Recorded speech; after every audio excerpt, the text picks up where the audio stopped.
Montana Territory, 1882. The harsh wilderness where fortunes are built on grit and determination or lost to the unforgiving elements. A place where a woman's dream of love and security collides with the brutal reality of frontier life when she discovers her intended husband has vanished without a trace. Before we jump back in, tell us where you're tuning in from, and if this story touches you, make sure you're subscribed because tomorrow I've saved something extra special for you. A lone stagecoach rattles across the rugged terrain toward Silver Creek. Inside sits Abigail Foster, clutching letters from a man she's never met but has agreed to marry. But the ranch that awaits her holds no welcoming embrace, only suspicious ranch hands who demand she prove her worth before they'll accept her as the new mistress of Lone Pine Ranch. This is the story of a city-bred woman who must find extraordinary courage when faced with the greatest challenge of her life, leading hardened cowboys, searching for a missing man, and fighting powerful enemies who would seize everything her absent fiancé built. Before we begin, let me tell you that you're about to witness a tale of transformation that will leave you questioning what you would do if everything you planned suddenly vanished like morning mist on the prairie. The stagecoach lurched over another deep rut, sending Abigail Foster's hatbox tumbling from the seat beside her. She lunged forward, catching it just before it hit the dusty floor, then returned it to her lap with a sigh. Her once elegant traveling suit, a deep navy that had seemed so practical when leaving Boston 3 weeks ago, was now gray with trail dust and wrinkled beyond salvation. "First time out west, miss?" The question came from the man seated across from her, a sun-weathered rancher with kind eyes and a bushy mustache. "Is it that obvious?" Abigail asked, attempting to tuck a stray lock of chestnut hair back into her. "Once neat chignon," the man chuckled. "Most folks don't wear city clothes when traveling in these parts. Too much dust and too many bumps. But don't worry, you'll learn quick enough." Abigail nodded, glancing out the window at the passing landscape, so different from the ordered streets and brick buildings of Boston. Montana Territory stretched before her, vast and wild, all rolling grasslands and distant mountains that seemed to touch the endless blue sky. "Silver Creek, 10 minutes!" the driver called from above. Abigail's heart quickened. After months of correspondence and weeks of grueling travel, she was finally nearing her destination, and Robert Sullivan, the man whose letters had given her hope for a new beginning. At 32, Abigail had resigned herself to spinsterhood in Boston, where her position as a librarian provided security but little else. The Civil War had claimed too many young men, leaving women like her with diminished prospects. Then she'd seen Robert's advertisement in the newspaper.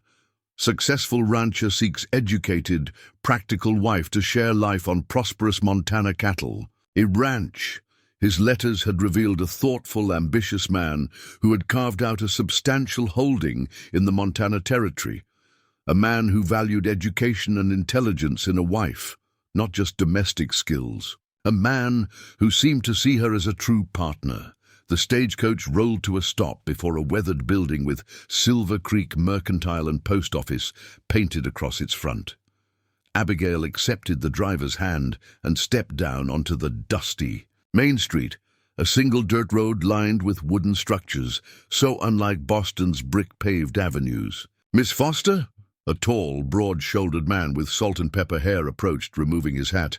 "William Parker. I own the Mercantile and handle the mail for these parts." "Yes, I'm Abigail Foster," she replied, extending her gloved hand. "I'm here to meet Robert Sullivan of Lone Pine Ranch." Parker's expression shifted, subtle but unmistakable, a tightening around the eyes, a slight frown before he masked it with a polite smile. "Perhaps we should speak inside, Miss Foster." The Mercantile was well stocked with goods ranging from tools to fabrics, barrels of flour to jars of candy. Parker led her past the curious stares of customers to a small office in the back. "Please, have a seat. Coffee?" "No, thank you." Abigail replied, her anxiety mounting. "Is something wrong, Mr. Parker? Is Robert ill?" Parker settled into the chair behind his desk, turning his hat in his hands. "Miss Foster, I'm afraid I have troubling news. Robert Sullivan has been missing for nearly 2 months." The world seemed to slow around her. "Missing? What do you mean, missing?" He rode out to check on his northern pastures in early March and never returned. His foreman, Jacob Hayes, organized search parties, but they found no trace of him. "Not his horse, not his gear, nothing. But that's impossible," Abigail whispered. "I received a letter from him just before I departed Boston." Parker nodded solemnly. "That would have been written before he disappeared. The postal service is inconsistent out here." Abigail's mind raced. She had sold her modest inheritance to finance this journey. Her position at the library had been filled. There was nothing to return to in Boston.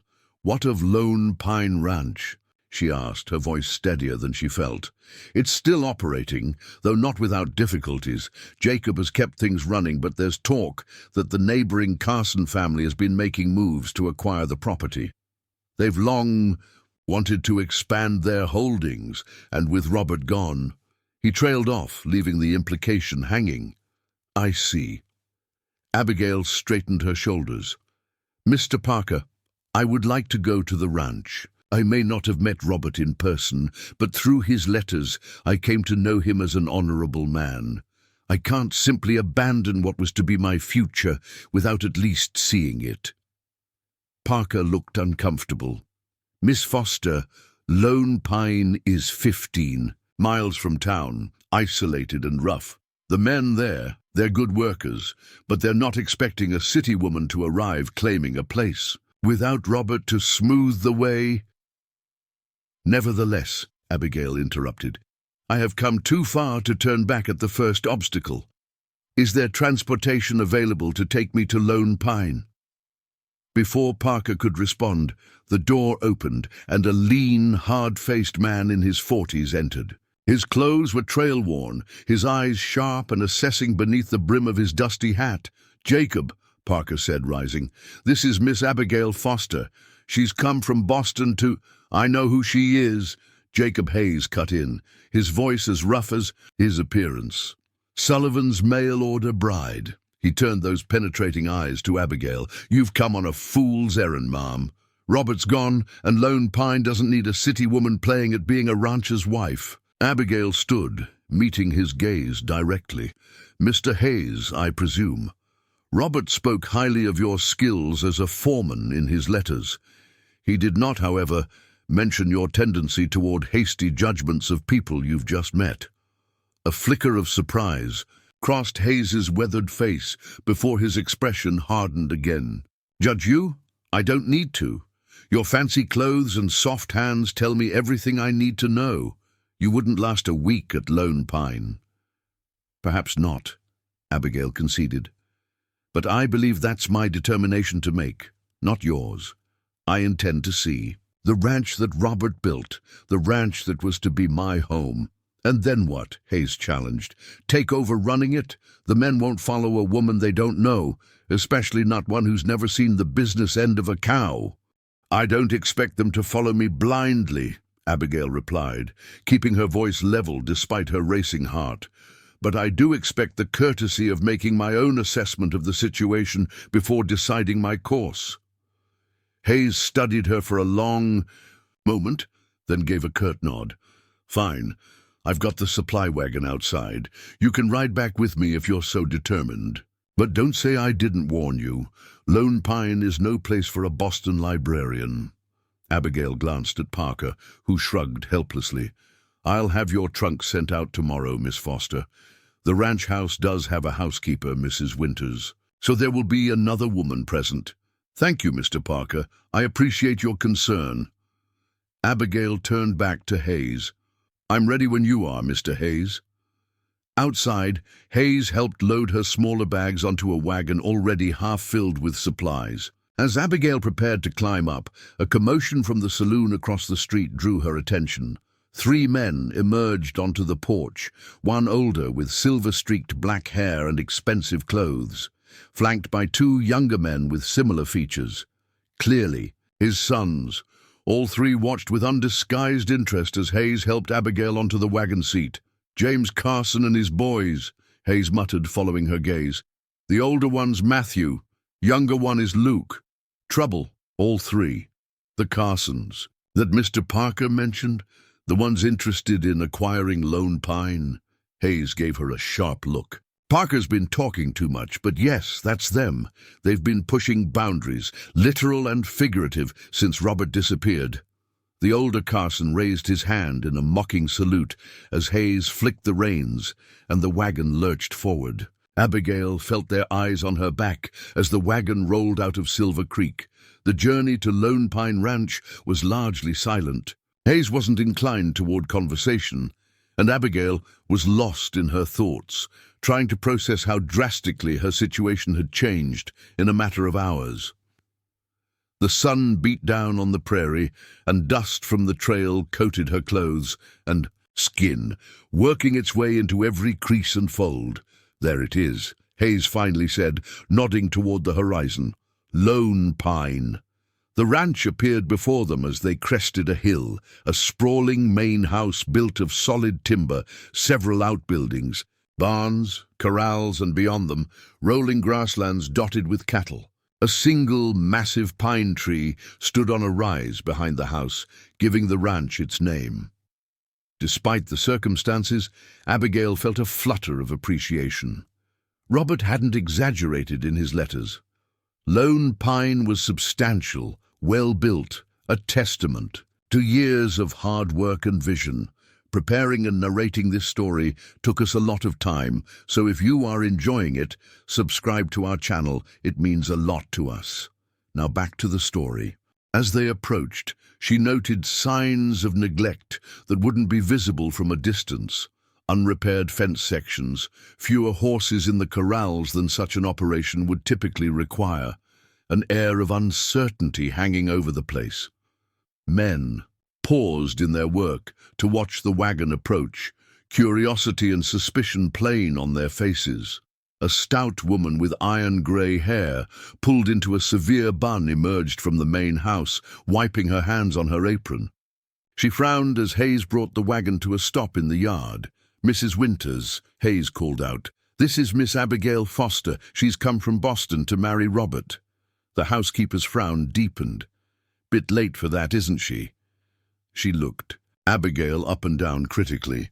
"Thought you might not come once you heard." "I only learned of Mr. Sullivan's disappearance upon my arrival in Silver Creek today," Abigail replied, accepting Hayes's assistance down from the wagon. Mrs. Winters gave a non-committal grunt. "Well, you're here now. Come inside. You look half dead from the journey, and supper's nearly ready." Inside, the house surprised Abigail. Despite Robert's absence, it was well maintained, with quality furniture, polished wood floors, and bookshelves lined with volumes ranging from practical ranching manuals to classics of literature. "Robert had it all brought in from Helena last year," Mrs. Winters explained, noting Abigail's interest in the books. "Said an educated wife would expect certain amenities." Abigail ran her fingers along the spines. Austen, Dickens, Emerson, feeling a renewed pang of loss for the man she'd never met, whose thoughtfulness extended to preparing a library that would please her. "Your room's upstairs," Mrs. Winters continued. "I've kept it ready, just in case. Wash up and come down for supper in 30 minutes. The men will want to get a look at you." Left alone in what was to have been her bedroom, Abigail finally allowed herself a moment of vulnerability. The room was beautifully appointed with a 4-poster bed, a dressing table with a silver brush set, and curtains that matched the bedspread, all speaking of careful preparation for a bride who now stood alone, uncertain of her future. She changed into the cleanest dress she had available, a simple grey woolen that had survived the journey relatively unscathed, and did her best to make herself presentable before descending to face the ranch hands of Lone Pine. The dining room featured a long table that could seat at least 15. Tonight, only 6 places were set, one for her, one for Mrs. Winters, one for Hayes and 3 for senior ranch hands. The men stood awkwardly as she entered, a grudging courtesy that didn't mask their skepticism. "Miss Foster, this is Thomas Miller, our head wrangler." Hayes introduced a weathered man in his 50s, Samuel Dawson, who manages our breeding program, and Daniel Webb, who handles our finances and contracts. Abigail nodded to each man, noting their reserved expressions. "Gentlemen, I appreciate your welcome, unexpected as my arrival must be." "No offense, ma'am," Miller said as they took their seats. "But what exactly are you planning to do now?" "Silver. Creek's got a decent boarding house, if you're looking to head back east." "I haven't decided my next steps," Abigail replied honestly. "But I would like to understand the current situation at Lone Pine before making any decisions." Hayes exchanged glances with the other men. "The situation is simple enough. Robert's been missing for 8 weeks. We've searched every inch of his usual routes and found nothing.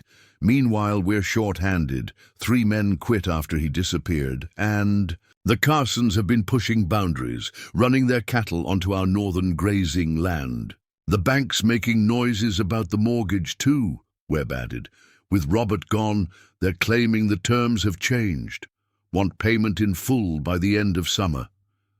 "I see." Abigail considered this information. "And what of the search for Robert? Has it been abandoned entirely?" "We've got men keeping an eye out while they work," Hayes said, a defensive edge to his voice. "But we can't spare riders for dedicated searching anymore. We've got nearly 2,000 head of cattle to manage with too few hands." "What about the sheriff?" Abigail pressed. "Surely a man's disappearance warrants official involvement," Miller snorted. "Sheriff Tate did a cursory search, declared Robert probably fell into a ravine somewhere, and went back to keeping the peace in Silver. Creek, he's not riding 15 miles to investigate further. And the ravine theory, do you believe it?" Abigail directed her question to Hayes. The foreman's jaw tightened. "Robert knew this land better than anyone. Been riding it for 12 years. I don't believe he simply fell into a ravine." "You think something happened to him," Abigail stated. "Not a question." "I think," Hayes said carefully, "that Robert had enemies. People who wanted Lone Pine. People who might have decided removing him was easier than waiting for him to sell." "The Carsons," Abigail murmured, remembering the men she'd seen in town. "We can't prove anything," Webb cautioned. "And making accusations against the most powerful family in the county without proof is a quick way to find more trouble." Mrs. Winters set a platter of roast beef on the table with unnecessary force. "She should know what she's walking into. James Carson offered to buy Lone Pine 3 times last year. Robert refused. 2 months ago, Robert disappears, and suddenly Carson's men are accidentally grazing on our land and talking openly about how the property will soon be theirs. The implications hung heavy in the air as they began to eat.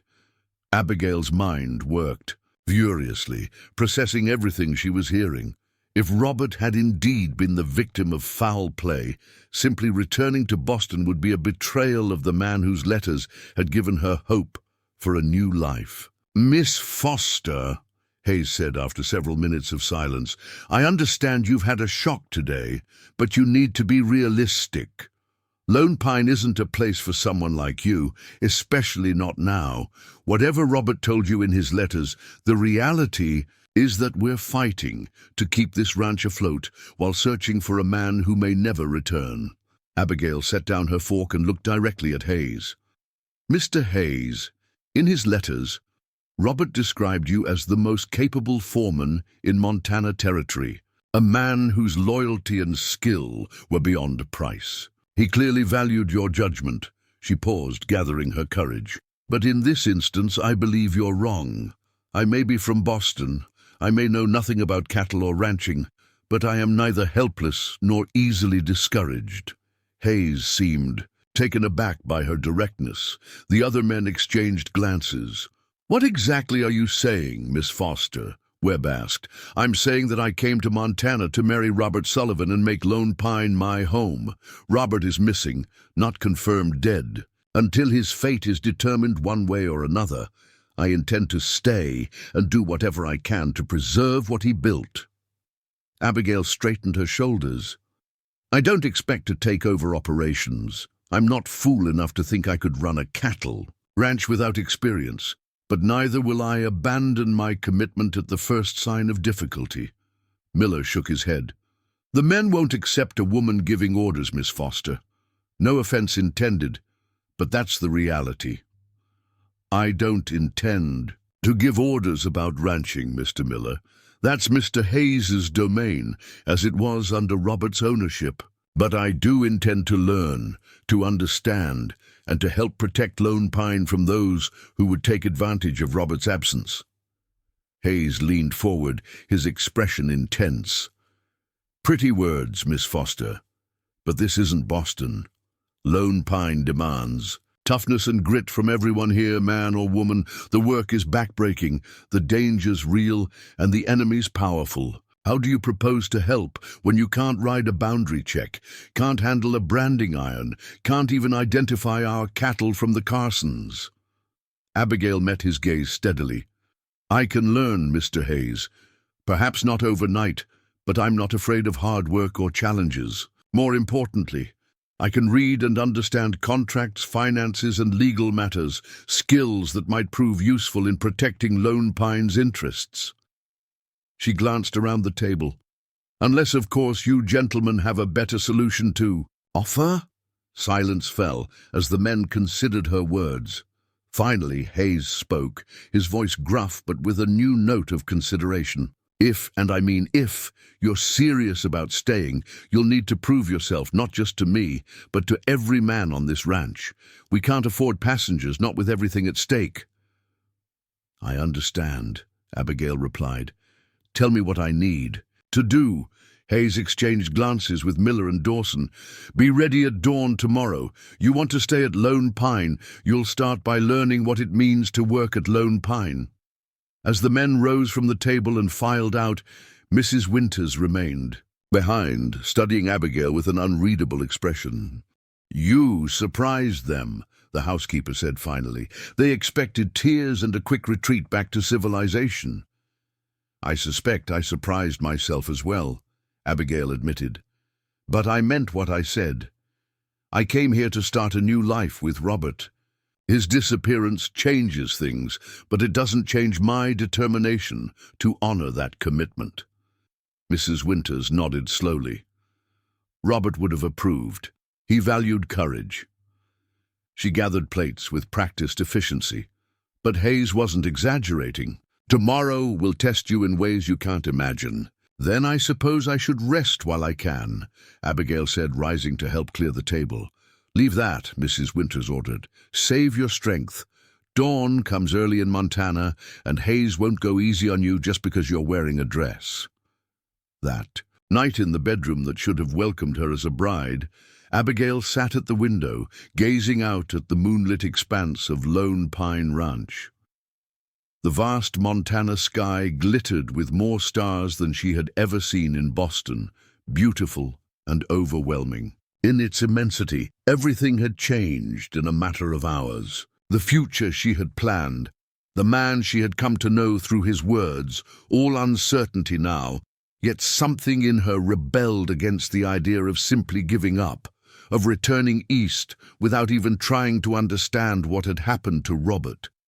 Beyond the window, a coyote called into the night, its cry echoing across the valley. Abigail Foster, Boston librarian, mail-order bride, and now unexpected defender of an endangered ranch, listened to the unfamiliar sounds of her new home and prepared herself for whatever challenges dawn would bring. The crow of a rooster jolted Abigail from sleep well before first light. For a disorienting moment she couldn't remember where she was. The unfamiliar ceiling, the sound of distant cattle, the scent of pine and sage drifting through the open window. Then reality flooded. Back! Montana Territory, Lone Pine Ranch, Robert Sullivan missing. and she had just committed herself to proving her worth to a group of skeptical cowboys. Abigail rose quickly, grateful for her practical decision to unpack at least one day's dress. Before collapsing into bed, she chose her plainest garment, a sturdy brown cotton with minimal trim, and secured her hair in a simple knot at the nape of her neck. No sense in trying to maintain Boston fashions when facing whatever trials Hayes had planned. The kitchen was already alive with activity when she descended the stairs. Mrs. Winters worked at the massive cook stove while ranch hands filed in and out, grabbing coffee and plates piled with eggs, bacon and biscuits before heading back out into the pre-dawn darkness. "There you are," Mrs. Winters said, appraising Abigail's outfit with a nod of approval. "Eat quickly. Hayes doesn't wait for stragglers." Abigail accepted a plate and cup of strong black coffee, settling at the end of the long table. Several cowboys glanced her way with undisguised curiosity, but none approached or spoke directly to her. She could hear their murmured conversations, though, speculating about how long the city woman would last, whether she'd flee back to Boston by nightfall. She ate methodically, ignoring the skeptical looks. The food was simple but hearty, fuel for the day ahead. She was just finishing when Hayes entered the kitchen, his expression unreadable as he spotted her. "Good. You're up," he said without preamble. "Finish and meet me at the barn in 10 minutes. Outside, the eastern sky was just beginning to lighten, painting the distant mountains in shades of purple and gold. The morning air held a chill that Abigail's Boston clothing wasn't quite adequate for, but she squared her shoulders and made her way to the large barn where Hayes waited with Miller and a younger cowboy she hadn't met. "Miss Foster, this is Ethan Cooper," Hayes introduced. "He's been with us 3 years and knows the South Range better than most. He'll be showing you the basic skills you'll need around here." The young man couldn't have been more than 25, with sun-bleached hair and a face that still showed traces of boyish openness beneath his weathered tan. He touched the brim of his hat. "Ma'am." "First things first," Hayes continued. "Can you ride, Miss Foster?" "I took lessons in Boston," Abigail replied, "though I imagine Western riding is quite different." Hayes exchanged glances with Miller, who shook his head slightly. "Ethan, start her on Daisy. She's gentle enough for a beginner." The young cowboy nodded and disappeared into the barn, returning moments later leading a dun-colored mare with a white blaze down her face. "This here's Daisy," Ethan explained. "She's what we call bomb-proof, steady temperament, won't spook, easy." For the next half hour, Ethan patiently demonstrated the basics of Western riding, the differences in saddle and posture, how to hold the reins in one hand, how to use leg pressure to guide the horse. Abigail listened attentively, asking intelligent questions and adapting quickly despite her limited experience. "Not bad," Ethan admitted as she successfully guided Daisy in a circuit of the corral. "Most Easterners try to ride like they're still in some fancy park." By the time the sun had fully cleared the horizon, Abigail had graduated from the corral to a short ride around the immediate ranch buildings, with Ethan leading the way on his own mount. Her back and legs already ached from the unaccustomed posture, but she refused to complain. When they returned to the barn, Hayes was waiting with Webb. "Time for the real work," the foreman announced. "We're heading out to check fences on the south boundary. Cooper says you can stay on a horse well enough not to fall off, so you're coming along. I assume there's a purpose beyond testing my riding endurance?" Abigail asked, dismounting with only a slight wince. "2 purposes," Hayes replied. "First, you need to learn the boundaries of Lone Pine if you're going to stay. Second, the Carsons have been pushing cattle through our fences. You should see firsthand what we're dealing with." 20 minutes later, they rode out as a group of 5, Hayes, Webb, Miller, Ethan, and Abigail. Mrs. Winters had provided a spare hat that offered better protection from the sun than Abigail's bonnet, and Ethan had found an old canvas coat for her to wear against the morning chill. The ride was far longer than her brief circuit of the ranch buildings. They followed a creek south for nearly an hour before reaching a boundary fence that separated Lone Pine from public grazing land. Here, Hayes dismounted and gestured for the others to do the same. "See here," he said, pointing to a section of fencing. "Cut clean through. This is the third time in 2 weeks." Abigail examined the wire. The cut was indeed precise, not a break from an animal pressing against it. "Someone deliberately damaged your fence," she stated. "Carson's men," Miller said flatly. "They drive a few head through, let them graze on our grass, then collect them later.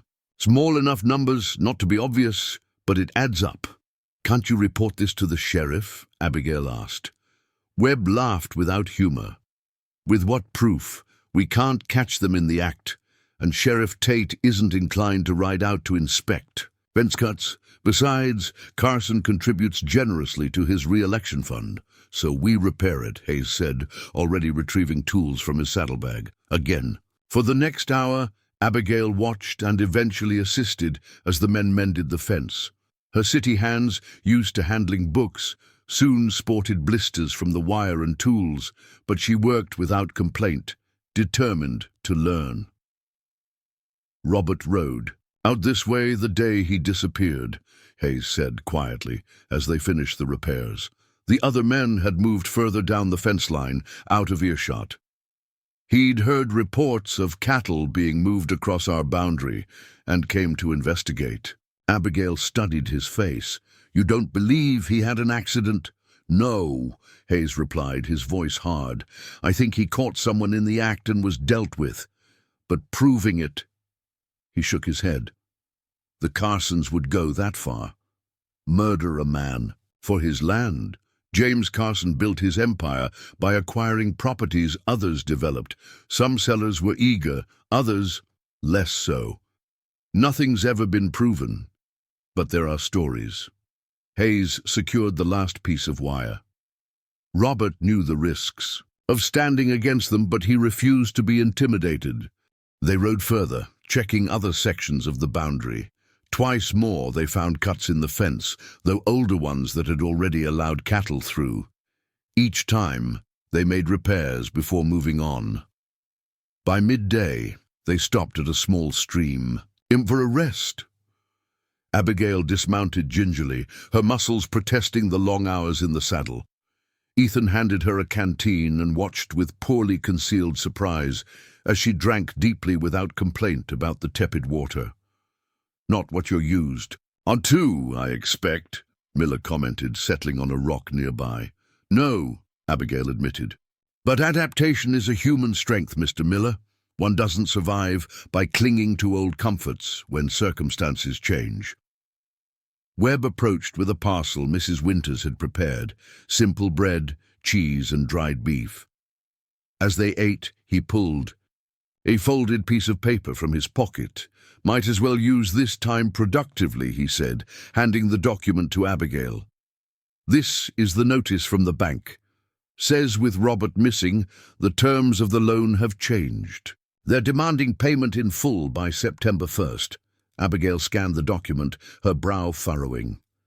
"This doesn't seem legally sound.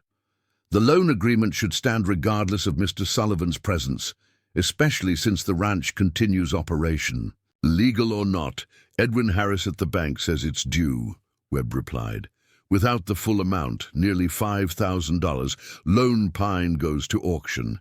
And guess who's already expressed interest?" "The Carsons," Abigail murmured. The pieces were falling into place, a carefully orchestrated plan to force Robert out, and when he wouldn't budge, more drastic measures. Now they were simply waiting for the bank to do their dirty work for them. Robert had been setting aside money, Hayes said, but not nearly enough to cover the full note. Most of our capital is tied up in cattle and the spring expenses. Abigail refolded the document thoughtfully. "Mr. Webb, when we return to the ranch, I'd like to review all the financial records and contracts. There may be options we haven't considered." "You have experience with such matters?" Webb asked skeptically.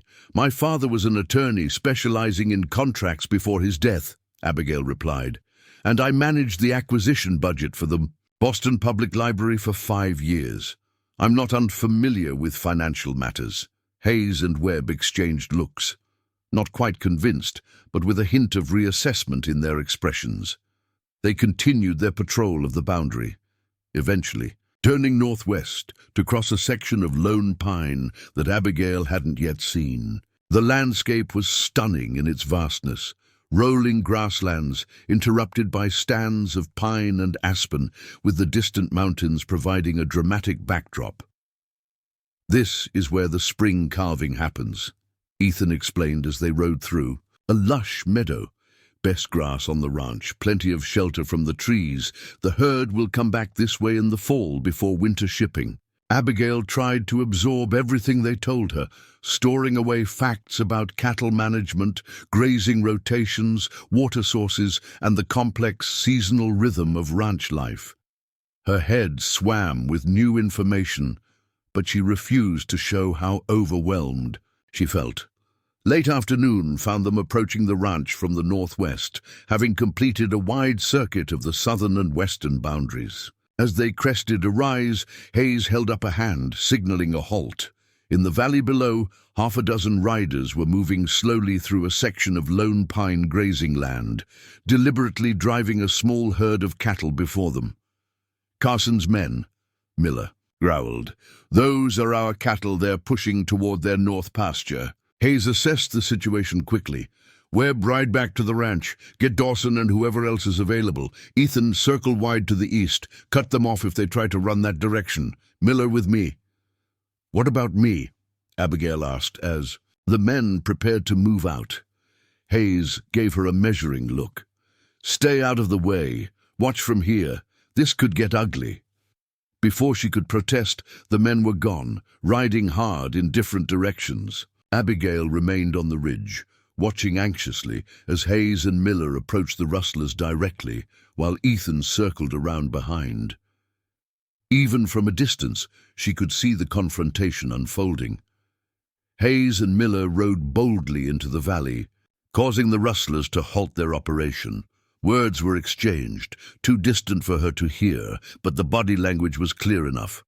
Accusations, denials, tension mounting with each moment. One of Carson's men made a sudden move toward his holster, and Abigail's breath caught in her throat. But Hayes was faster, his hand clearly hovering near his own weapon in warning. A tense standoff ensued before the rustlers finally backed down, turning their horses and riding away empty-handed.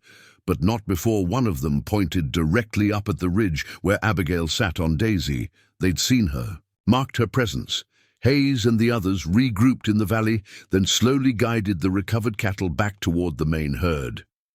As they worked, Abigail considered what she had just witnessed, not just the attempted theft, but the palpable danger that hung over Lone Pine in Robert's absence.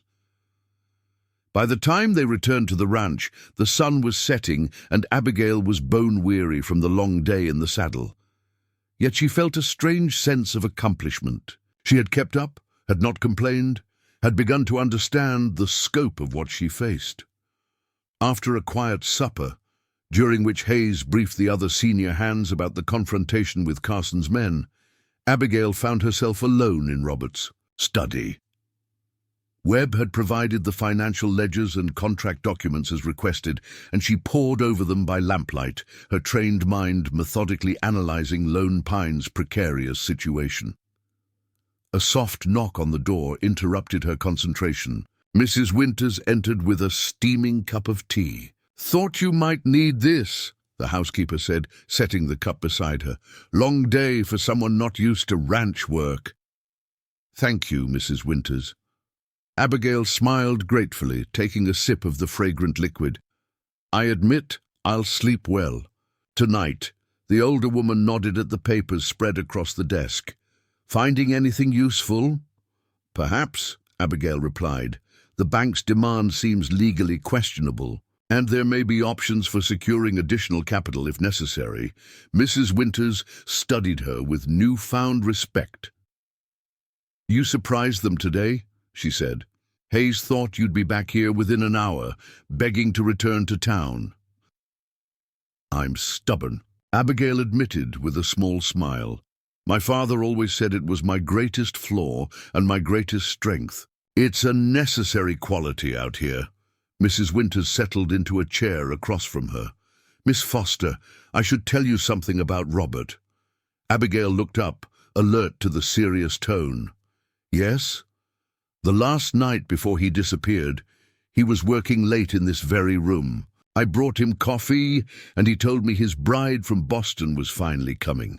Her weathered face softened at the memory. He was nervous, you know, afraid you'd find Montana too harsh, the ranch too isolated, but he was also hopeful. Said your letters showed a spine of steel beneath the proper Boston manners. Unexpected tears pricked at Abigail's eyes. He wrote that I would find purpose here, she whispered, that together we would build something meaningful. He meant it, Mrs. Winters said firmly. Robert Sullivan wasn't a man for empty words. She hesitated. There's something else. The day before he vanished, he added something to his will. I witnessed it along with Webb, said it was insurance, just in case. Abigail's heart quickened. What was it? Don't know exactly. He sealed it after we signed. But he was worried about something more than he let on to the men. This new information turned over in Abigail's mind, adding to the growing conviction that Robert's disappearance was no accident. Mrs. Winters, is there a lawyer in Silver Creek? Someone not connected to the bank or the Carsons? No, but there's Jefferson Grant over in Riverside, about 20 miles east. He's handled Lone Pine business before, when Robert didn't trust the local attorney. Mrs. Winters stood, reaching for the empty teacup. Rest now, Miss Foster. You've earned it today. Left alone, Abigail returned to the financial documents with renewed purpose. If Robert had amended his will just before vanishing, it might contain crucial information, perhaps even provisions that could protect Lone Pine from both the bank's demands and the Carsons' machinations. A soft sound from the doorway made her look up. Hayes stood there, his expression still guarded, but lacking some of its earlier dismissiveness. You did better than expected today, he said without preamble. High praise indeed, Mr. Hayes, Abigail replied with a touch of irony. Though the bar was admittedly set rather low, a ghost of a smile touched his stern face.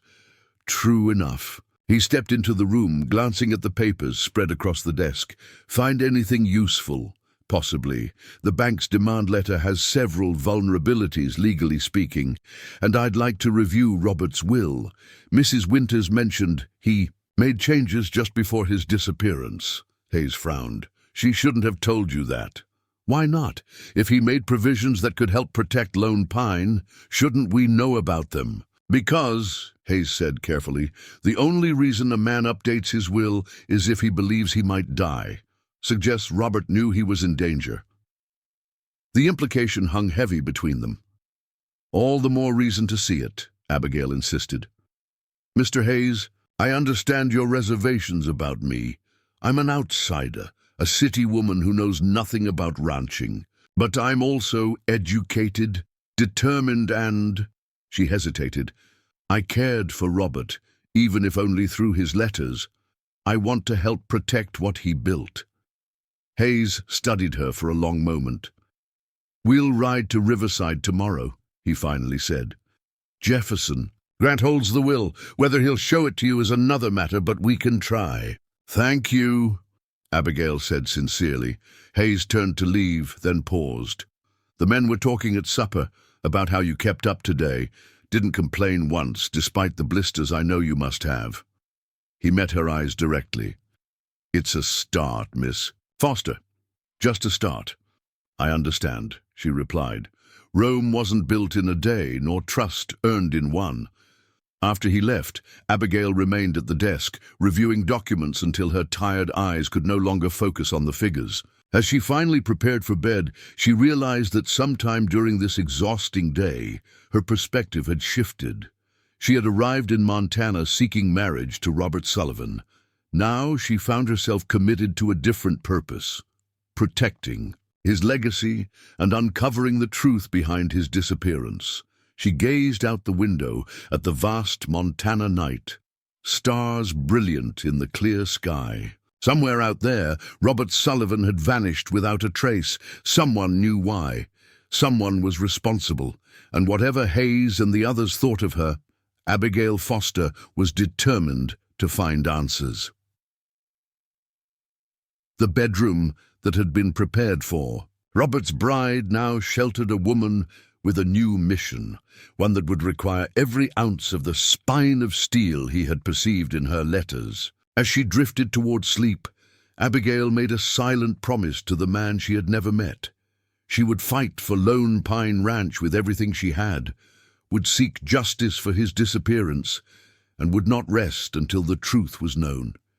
She had crossed a continent based only on words written on paper, taking a chance on a new life. That chance had transformed into something unexpected, but her commitment remained unshaken. Whatever trials awaited, whatever resistance she faced from the ranch hands or threats from the Carsons, Abigail Foster had made her decision. Lone Pine Ranch would not fall while she had breath to defend it. Dawn arrived with a symphony of ranch sounds, roosters crowing, cattle lowing in the distance, the rhythmic thud of an axe splitting wood. Abigail awakened less stiffly than she'd expected after yesterday's ordeal, though her hands stung from the fresh blisters. She examined them in the early morning light, red and raw in places, but not as bad as they could have been. She dressed, quickly in her sturdiest skirt and blouse, then hesitated, eyeing the trunk she'd barely unpacked. After a moment's consideration, she rummaged through it, finding a pair of trousers she'd brought for practical traveling. They weren't proper riding pants, but they'd serve better than skirts for what lay ahead. Mrs. Winters raised an eyebrow when Abigail entered the kitchen in her impromptu riding outfit, but offered no comment beyond a slight nod of approval. The ranch hands, however, weren't so discreet. Several openly stared as she took her place at the breakfast table. "Going native already, Miss Foster?" Dawson asked, amusement in his voice. "Going practical, Mr. Dawson," she corrected, helping herself to coffee. "I doubt the rattlesnakes and fence wire care much about proper Boston fashion." Ethan Cooper nearly choked on his coffee, clearly surprised by her retort.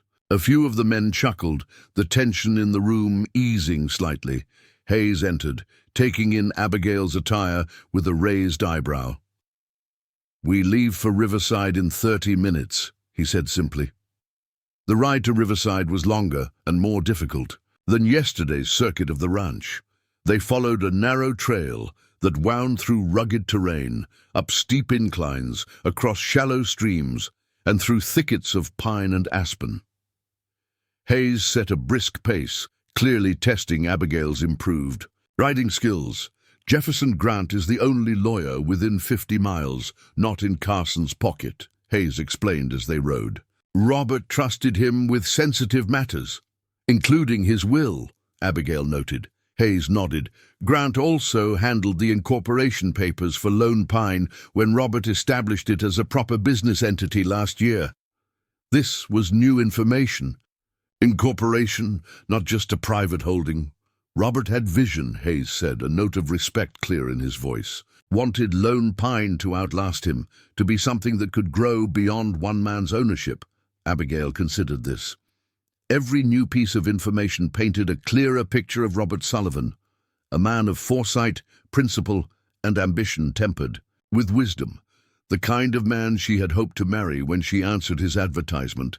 Riverside proved to be smaller than Silver Creek, little more than a wide spot in the road with a general store, a small church, a saloon, and a handful of other businesses, including Jefferson Grant's law office. The lawyer himself was a surprise, younger than Abigail expected, perhaps 40, with intelligent eyes behind steel-rimmed spectacles and a carefully groomed mustache. "Mr. Hayes," Grant greeted them, rising from behind his desk. "This is unexpected, and you've brought company. Jefferson, this is Miss Abigail Foster. She came from Boston to marry Robert." Grant's eyebrows rose. "I see," Circumstances have changed somewhat since the arrangement was made, I'm afraid. So I've discovered, Abigail replied. Mr. Grant, I understand you hold Mr. Sullivan's will. Given his unexpected disappearance, I believe it may contain information vital to protecting Lone Pine Ranch. The lawyer studied her thoughtfully. Robert mentioned his mail-order bride in our last meeting, said she was formidable despite her improper exterior. A small smile touched his lips. I see he wasn't mistaken. He gestured for them to sit, then retrieved a locked box from a cabinet behind his desk. Robert updated his will 4 days before he disappeared, asked me to hold it securely, along with certain other documents. He removed a sealed envelope. He was concerned about something, though he wouldn't specify what. Will you open it? Abigail asked. Grant hesitated. Legally speaking, a will isn't typically executed until death is confirmed. Robert is missing, not declared dead. The bank doesn't care about that distinction, Hayes interjected. They're calling in his loan, using his absence as justification. Without knowing what's in that will, we're fighting blindfolded. The lawyer frowned.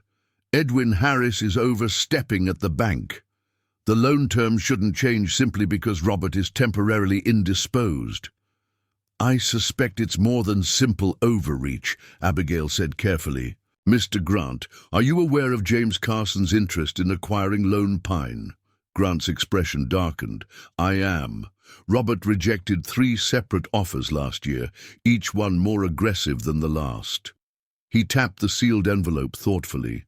Very well. Given the circumstances, I believe Robert would want this opened now. He broke the seal and unfolded several pages of legal documents, scanning them quickly.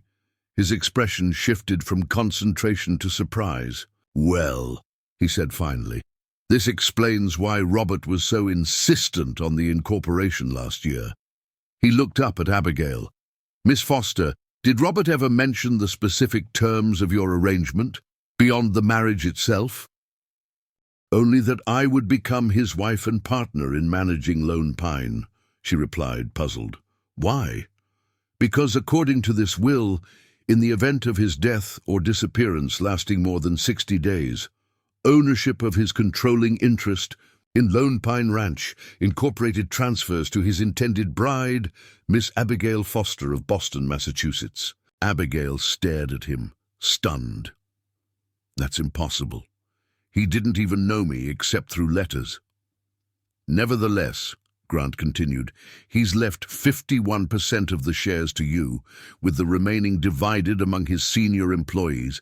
Hayes, Miller, Dawson, and Webb each received 10%, Mrs. Winters 5%, and the final 4% to be divided among hands who've been with the ranch more than 3 years.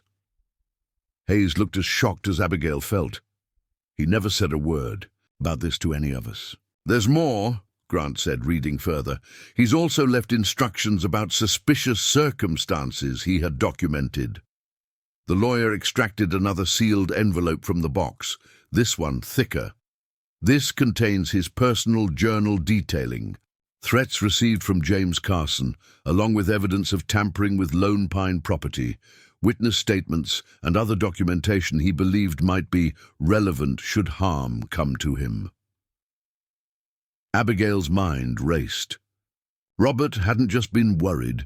He'd been actively preparing for the possibility of his own demise, gathering evidence and restructuring his affairs to protect both his ranch and the woman he'd invited to share his life. Does the will specify what qualifies as disappearance? She asked, practical considerations temporarily overriding her shock.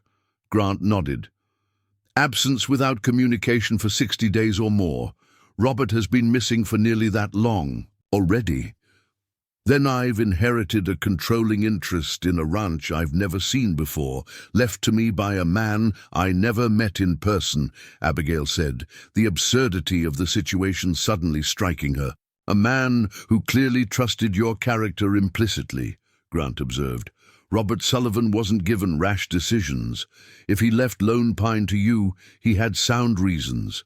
Hayes had been silent, absorbing this startling development. Now he spoke, his voice carefully neutral.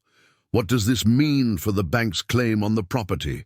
"It changes the situation considerably," Grant replied. "As majority shareholder, Miss Foster becomes the primary decision-maker for Lone Pine Ranch Incorporated.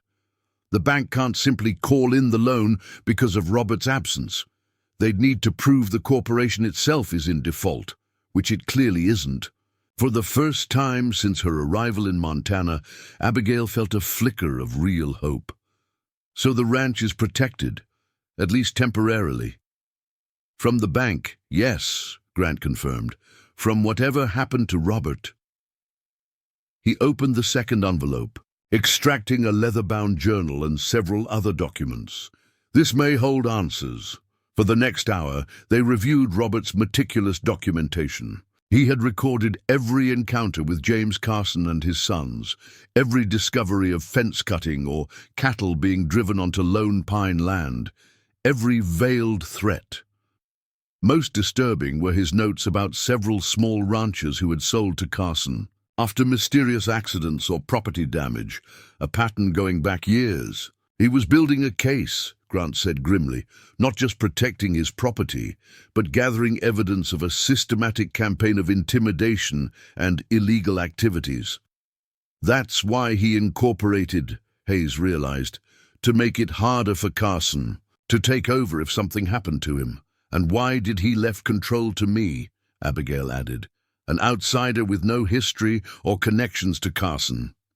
Grant nodded. "Robert was playing a dangerous game, challenging the most powerful man in the county, but he was also laying groundwork for protection beyond his own life."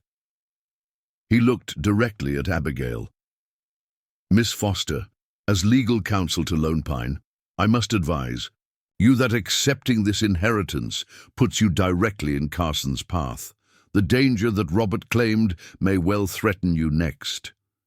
Abigail thought of the rustlers who had spotted her on the ridge yesterday, of the calculated design behind the bank's sudden demand for payment. "I'm already in his path, Mr. Grant. The question is what we do about it." Hayes studied her with new eyes, not just a city woman intruding on ranch business, but the legal owner of Lone Pine. "First step is letting the men know," he said finally. "They need to understand who they're working for now." "And the second step?" Abigail asked. "Finding out what happened to Robert," Hayes replied grimly. "These journal entries mention specific locations where he suspected Carson's men were operating, including the North Range where he disappeared." Grant carefully packed Robert's journal and evidence into a leather portfolio, which he handed to Abigail. "Take this back to Lone Pine. Review it carefully. There may be clues to Robert's fate in these pages that we haven't spotted yet." As they prepared to leave, the lawyer offered one final piece of advice. "Miss Foster, I suggest you visit Judge Wallace in the county seat at Helena as soon as possible. File these incorporation papers and the will officially. Once that's done, neither the bank nor Carson can easily challenge your position." The ride back to Lone Pine was largely silent, both Abigail and Hayes absorbed in the implications of what they'd learned. The spring afternoon was warm, wildflowers dotting the grasslands they traversed, but Abigail barely noticed the beauty around her. She had come to Montana expecting to become a wife. Instead, she'd inherited a business, responsibility for a dozen employees, and a dangerous enemy, all from a man she would now never meet.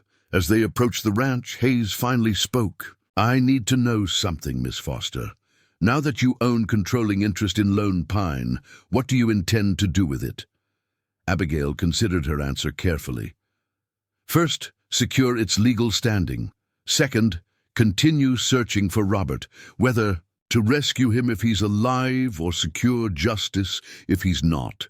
Third, learn everything I can about running a cattle ranch successfully." She met his gaze directly. "I didn't come to Montana on a whim, Mr. Hayes. I came to build a life. The circumstances have changed, but my commitment hasn't." Something in Hayes's expression shifted, not quite acceptance, but a new respect. Fair enough. But you should know, some of the men might not take kindly to working for a woman, especially one from back east. They signed on with Robert. Then I'll have to earn their loyalty, as Robert did, Abigail replied simply. I don't expect it to be given freely. The ranch was busy with afternoon activity as they rode in, men working with horses in the corral, others repairing equipment. Outside the barn, all paused to watch as Hayes and Abigail dismounted in the yard. Gather everyone in the main house in 30 minutes, Hayes instructed Miller, who had approached to meet them. Everyone. All hands, Mrs. Winters, everyone. There's news. The announcement was met with predictable reactions, shock, disbelief, and in some cases, thinly veiled resentment. Abigail stood calmly before the assembled ranch employees as Hayes explained the contents of Robert's will and the new ownership structure of Lone Pine. So we're supposed to take orders from her now? One of the younger hands challenged, not bothering to hide his disdain. A city woman who doesn't know a branding. Iron from a butter knife? You're supposed to do your jobs, Hayes replied sharply. Same as always. The chain of command hasn't changed. You still answer to your crew bosses who answer to me. And you, Hayes, Webb asked quietly. You're answering to Miss Foster now? Hayes glanced at Abigail, then back to the men. I'm doing what Robert would have wanted, keeping Lone Pine running and trying to find out what happened to him. If that means working with Miss Foster, so be it. It wasn't exactly a ringing endorsement, but it was enough to silence the immediate objections. As the meeting broke up, Abigail noticed the divisions among the men. Some thoughtful, others openly hostile, and a few, like Ethan Cooper, watching her with cautious curiosity. After supper, she retreated to Robert's study, her study now, she supposed, and began carefully reviewing his journal. The entries painted a picture of escalating tension between Robert and the Carsons, with specific incidents documented in meticulous detail. One entry from late February caught her attention. Carson's eldest Matthew approached me in town today, said his father was growing impatient with my refusal to sell, mentioned the railroad survey coming through in July, suggested the value of Lone Pine would increase substantially once the route is announced. This confirms my suspicion.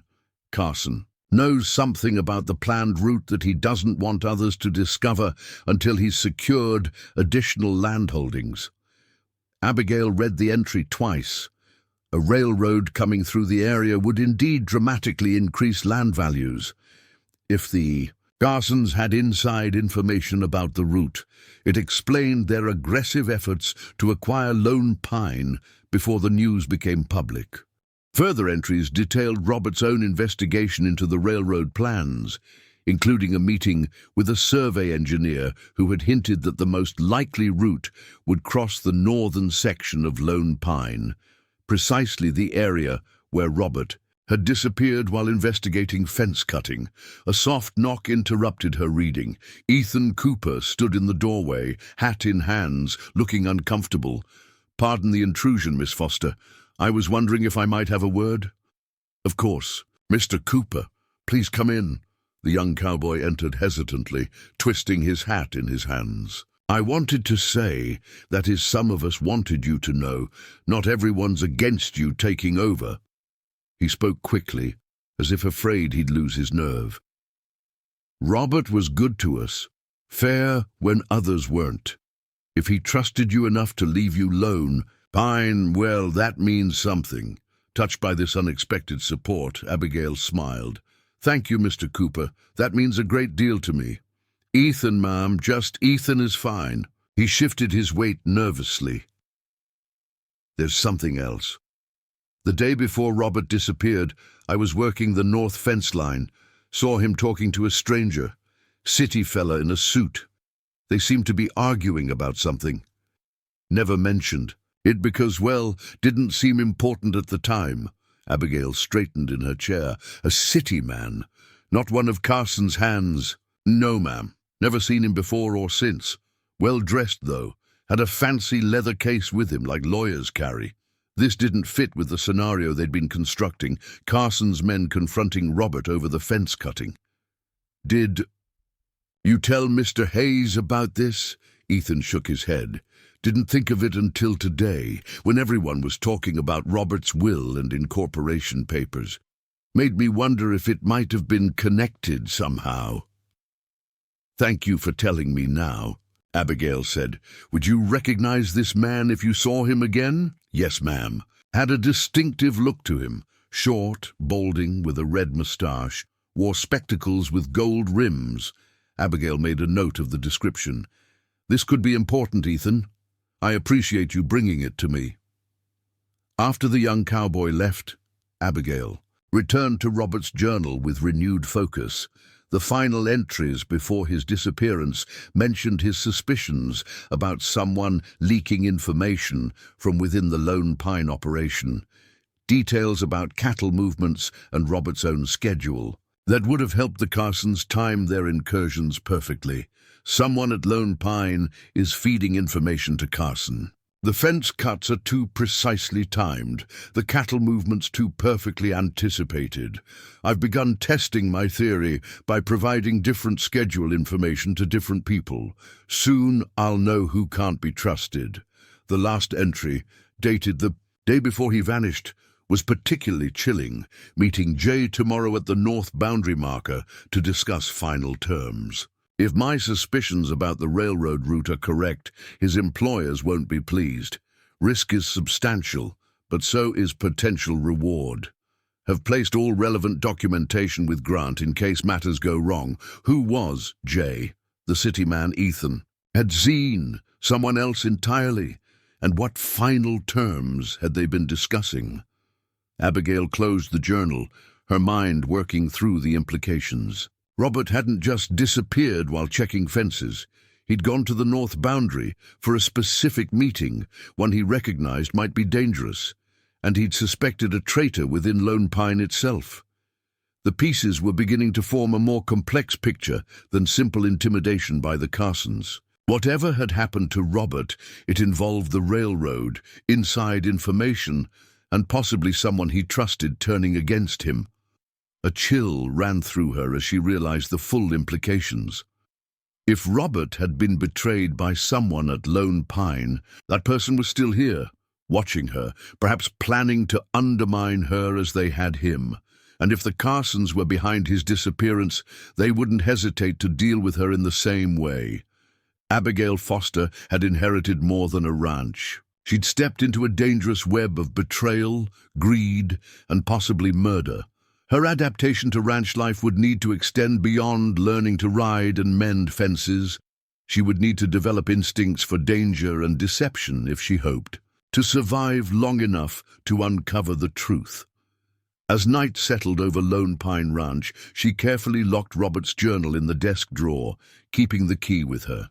Tomorrow, she would begin questioning everyone who had been at the ranch the day Robert disappeared. Someone knew more than they were saying, and she was determined to find out who. The city woman who had arrived seeking marriage was rapidly transforming into something the conspirators never anticipated, a determined adversary with both the legal authority and personal motivation to expose their schemes, whatever the cost. The following morning, Abigail awoke before dawn, her mind still processing all she had learned.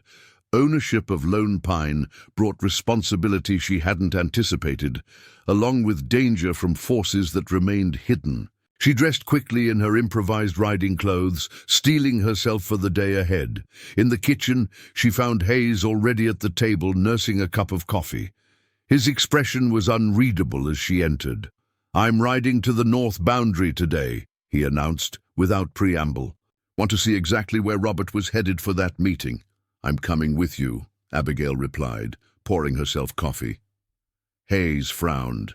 "Miss Foster—" "It's not a request, Mr. Hayes," she interrupted firmly. According to Robert's journal, he suspected someone at Lone Pine was feeding information to the Carsons.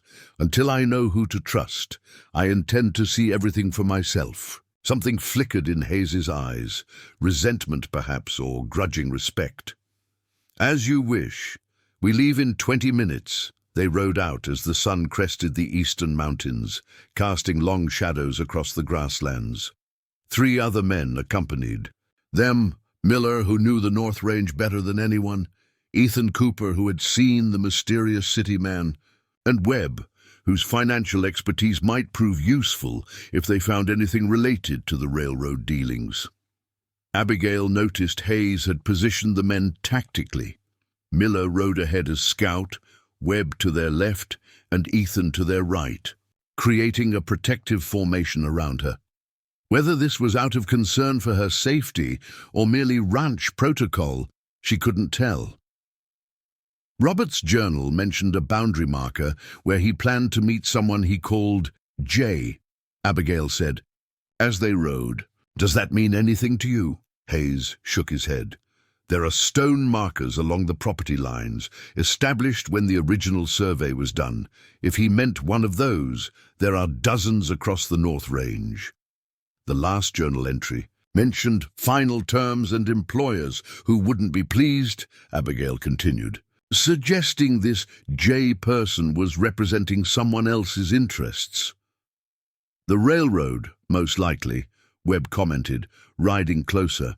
"If Carson knew the planned route would cross Lone Pine land, he'd do anything to acquire the property before the announcement drove up values. But why would Robert meet with someone from the railroad in secret?" Abigail pressed. "And why consider it dangerous?" Miller, who had circled back to join the conversation, spat to one side. "Because railroad men are often as crooked as they come. They buy up land cheap along proposed routes before announcing them, making fortunes on inside information." Ethan nodded. "My pa lost his farm back in Nebraska that way. Railroad man told the county the line would run north of town. Everyone sold cheap thinking they'd be cut off from markets. Then suddenly the route changed to run right through the properties they'd just bought for pennies on the dollar." A picture was forming in Abigail's mind. So Robert might have discovered the railroad's true plans and was using that information as leverage somehow. "Risky move," Hayes said grimly. "People have disappeared for less." They continued north, the terrain growing increasingly rugged. After 2 hours, they crested a rise, and Hayes signaled a halt, pointing to a distant ridgeline. "That's the northern boundary. Carson's Double C Ranch lies beyond." Abigail studied the landscape. To their right, a steep ravine cut through the grassland, while directly ahead, a cluster of pines provided the only significant cover in the otherwise open terrain. The boundary marker Robert mentioned would likely be near that pine grove, Miller said. "Natural landmark." As they approached, Ethan suddenly reined in. "This is where I saw him," he said, pointing toward the trees. "Robert was standing just inside the grove, talking to that city man I told you about. They dismounted at the edge of the trees, securing their horses before proceeding on foot. Inside the grove, the air was cooler, pine needles cushioning their steps." Miller found the boundary marker first, a weathered stone post with LP carved on one side and CC on the other. "Lone Pine and Carson's Double C," he explained. "Original survey marker from 20 years ago." Hayes circled the area slowly, studying the ground. "Horses were here," he noted, pointing to old hoofprints partially obscured by wind-blown pine needles. "At least 3, maybe 4. Could be from the search parties," Webb suggested. "No." Hayes shook his head. "We approached from the south. These came from the east." He continued his methodical examination, moving deeper into the grove. Suddenly he stopped, crouching to examine something on the ground. Abigail moved closer, seeing what had caught his attention. A dark stain on the pine needles, almost invisible unless you were specifically looking for it. "Blood?" she asked quietly. Hayes nodded, his expression grim. "Old but not weathered enough to be from an animal kill." He rose, eyes scanning the surrounding area with new intensity. "Spread out. Look for anything unusual. Broken branches, disturbed ground, items that don't belong." For 20 minutes, they searched meticulously. Webb discovered more blood traces leading away from the marker toward the east. Ethan found a brass button half buried in the soil, tarnished, but clearly not belonging to working ranch clothes. It was Miller who made the most significant discovery. At the eastern edge of the grove, he called out sharply. The others converged on his position, finding him on his knees beside a shallow depression covered with pine branches. "Someone dug here," he said, pulling away the camouflaging branches. "Recently enough that the pine needles haven't fully settled." Hayes helped him clear the site, revealing what was clearly a hastily filled-in pit about 6 feet long. The implications were chilling. Without a word, Hayes began digging with his knife, the others quickly joining with whatever tools they had. The soil was loose, easily displaced. Less than 2 feet down, Hayes' knife struck something solid. Carefully, they cleared away more. And dirt, revealing a wooden box, crude, hastily constructed from scrap lumber. Abigail's heart pounded as Hayes pried open the lid. Inside was not a body as they had feared, but a leather satchel and a bundle wrapped in oilcloth. Hayes lifted these items out carefully, hands steady despite the tension evident in his face. The satchel contained papers, maps, surveys, and most significantly, official-looking documents bearing the seal of the Western Pacific Railroad Company. The oilcloth bundle, when unwrapped, revealed a Colt revolver, its bluing worn from use. "That's Robert's gun," Miller said quietly. "Never went anywhere without it." Hayes examined the weapon. 3 rounds fired, he noted, checking the cylinder. He looked up, his eyes meeting Abigail's. He didn't go down without a fight. Webb had begun examining the railroad documents. "These are survey maps," he said, spreading one out on the ground, "showing proposed routes through this region." His finger traced a line that ran directly through the northern section of Lone Pine. "And this appears to be a preliminary purchase offer for right-of-way access, addressed to Robert." "What about bodies?" Ethan asked, voicing the question hanging over them all. "If there was a fight, they wouldn't leave them here," Hayes said grimly. "Too close to the boundary, too easily found." Abigail studied the surroundings, a new thought occurring to her. "The ravine we passed," she said. "How deep is it?" Hayes's expression darkened. "Deep enough." They rewrapped the items carefully, then reburied the empty box and restored the camouflage. "We take these back to the ranch," Hayes decided. "If anyone's watching, we don't want them knowing what we found." The ride back was tense, each of them watching for signs of surveillance from Carson's men. As they approached Lone Pine, Hayes signaled them to stop while still out of sight of the ranch buildings. "Webb, ride ahead. Make sure everything's normal before we bring these documents in." Webb nodded and spurred his horse forward. The rest waited in the shelter of a small stand of cottonwoods, the discovered items secured in Hayes's saddlebags. "What do you think happened?" Abigail asked quietly. Hayes considered his answer carefully. "Based on what we found, I'd say Robert met with this railroad representative as planned. Someone else showed up, probably Carson's men. There was a fight. Robert got off 3 shots before." He didn't finish the sentence. "Then they disposed of the bodies, but buried his gun and the railroad documents instead of taking them," Abigail continued the theory. "Why?" "The documents would tie them to the railroad deal," Miller suggested. "As for the gun, maybe they were in a hurry, couldn't be seen carrying it. Or maybe they wanted it found eventually," Ethan added, "to make it look like Robert had just disappeared, abandoned the ranch." Webb returned before they could speculate further. "All clear at the ranch," he reported. "Though you should know, James Carson himself is waiting in the yard. Says he has business with the new owner of Lone Pine." Abigail felt a chill run through her. "Carson's at the ranch now. Arrived about an hour ago, according to Mrs. Winters. He's with his eldest son, Matthew." Hayes's expression hardened. "Perfect timing, almost as if he knew we'd be gone most of the day." The implication hung in the air. Someone had informed Carson of their expedition to the north boundary. The suspected informant was still active. We need to secure these documents before meeting Carson, Abigail said decisively. Mr. Hayes, is there somewhere on the ranch they'd be safe? Hayes thought for a moment. There's a hidden compartment. In the study, behind the bookcase, Robert used it for important papers and emergency funds. Good. Mr. Webb, you'll take the documents there while I meet with Carson. Mr. Miller, secure Robert's gun somewhere separate. We may need it as evidence. Later, Abigail straightened in her saddle. Gentlemen, from this moment forward, we need to be extremely careful about what we discuss and with whom. Someone at Lone Pine is working for Carson, and we can't risk them learning what we've discovered. They approached the ranch from different directions, Webb circling around to the rear of the main house, while the others rode directly into the yard. As reported, James Carson and his eldest son Matthew waited near the corral, their horses hitched to the rail. Carson was a commanding figure. Tall, broad-shouldered despite his 60 years, with silver-streaked black hair and the deeply tanned face of a man who'd spent decades in the western sun.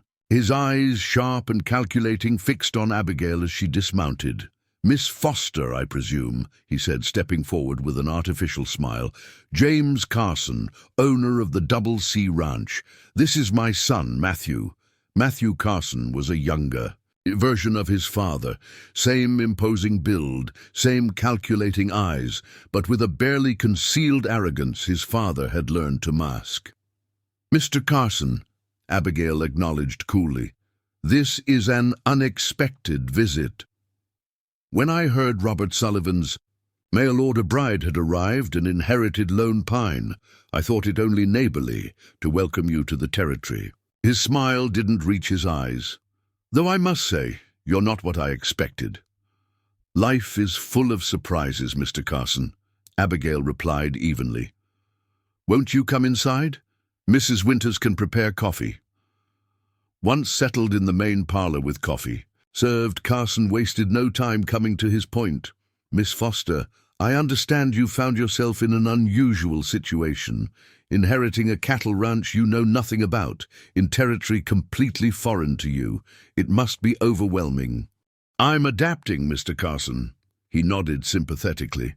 "Of course, but ranching is a difficult business even for those born to it. The work is backbreaking, the profits uncertain, the risks substantial." He leaned forward slightly. "Which is why I've come to offer my assistance." "How generous," Abigail said, her tone neutral. "What form would this assistance take?" "I'd like to purchase Lone Pine," Carson stated bluntly, "for a very fair price, say $30,000, enough for you to return east in comfort and establish yourself anywhere you choose." The amount was substantial, more than most people would see in a lifetime. But based on what they had discovered about the railroad's plans, the land was worth far more. "That's a generous offer," Abigail replied carefully. "But I'm afraid Lone Pine isn't for sale." Carson's artificial warmth cooled noticeably. "Miss Foster, I understand your attachment to Robert's property, but you must be practical. A woman alone cannot successfully run a cattle operation in this territory. The men won't respect your authority, the work will break your health, and the financial complexities will overwhelm you." "I appreciate your concern," Abigail said, meeting his gaze steadily. "But as I said, Lone Pine isn't for sale at any price." Matthew Carson, who had been silently watching the exchange, spoke for the first time. "You should reconsider, Miss Foster. Things happen out here. Unfortunate accidents, mysterious fires, cattle that somehow wander off cliffs. The territory can be dangerous for those who don't understand its ways." The threat was thinly veiled. Hayes, who had been standing quietly by the door, stepped forward, his hand casually near his holstered pistol. "Sounds like you're speaking from experience, Matthew. Causing such accidents must take considerable practice." The elder Carson raised a placating hand. "My son speaks out of genuine concern, not threat. We've seen too many Easterners come to ruin out here, believing they can tame the West with city sensibilities. I'm a quick study, Mr. Carson, Abigail replied, and Lone Pine has excellent teachers. She rose, signaling the end of their conversation. Now, if you'll excuse me, I have ranch business to attend to. Carson stood, his mask of friendliness completely gone. Consider my offer, Miss Foster. It won't remain open indefinitely. The smart play would be to sell now, while you still can. I'll keep that in mind, Abigail said politely. Hayes will see you out. After the Carsons had ridden away, Abigail returned to the study where Webb waited. Hayes joined them moments later. They were testing you, he said without preamble. Seeing if you'd break easily. They were also fishing for information, Abigail noted. Carson watched my reactions carefully, looking for any sign I might know about the railroad plans. Webb nodded. And the timing of their visit, while we were investigating the north boundary, suggests they're nervous about what we might have found.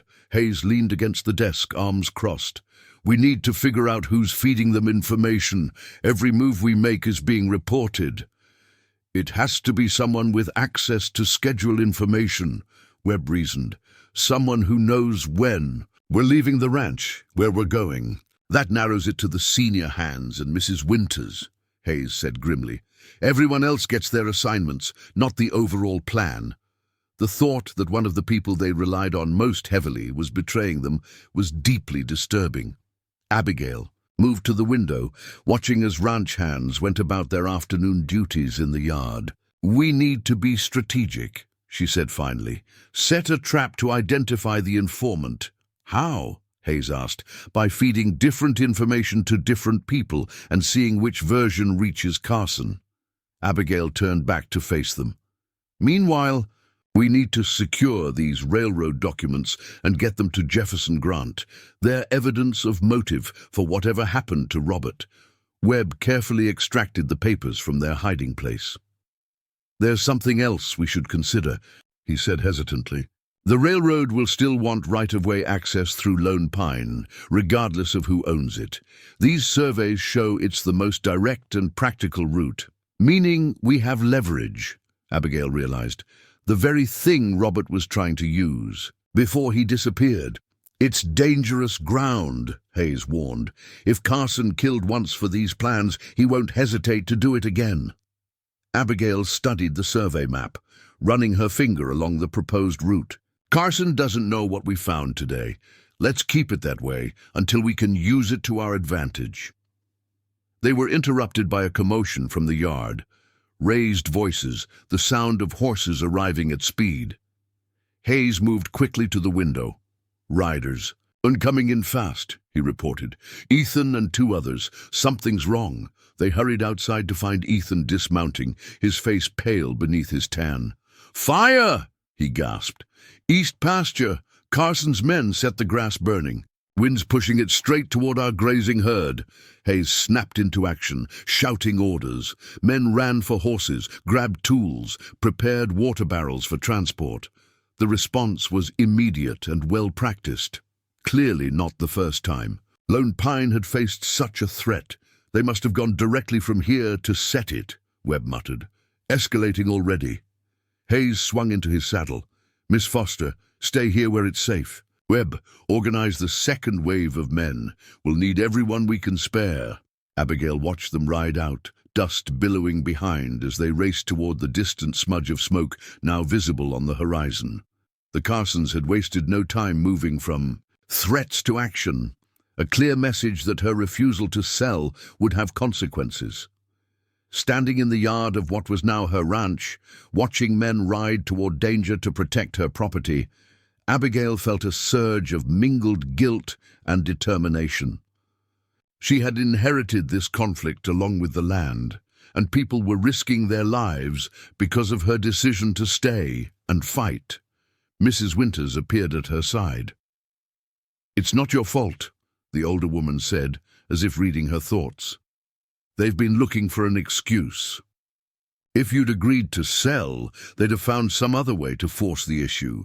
Lower the price, add conditions, maybe even claim you weren't legally entitled to sell at all. Perhaps, Abigail acknowledged, but those men riding toward that fire are doing so because of my choice. They're doing it for Lone Pine, Mrs. Winters corrected, for the ranch Robert built that they've helped build, for their home. She patted Abigail's arm awkwardly. Come help me prepare food and water for when they return.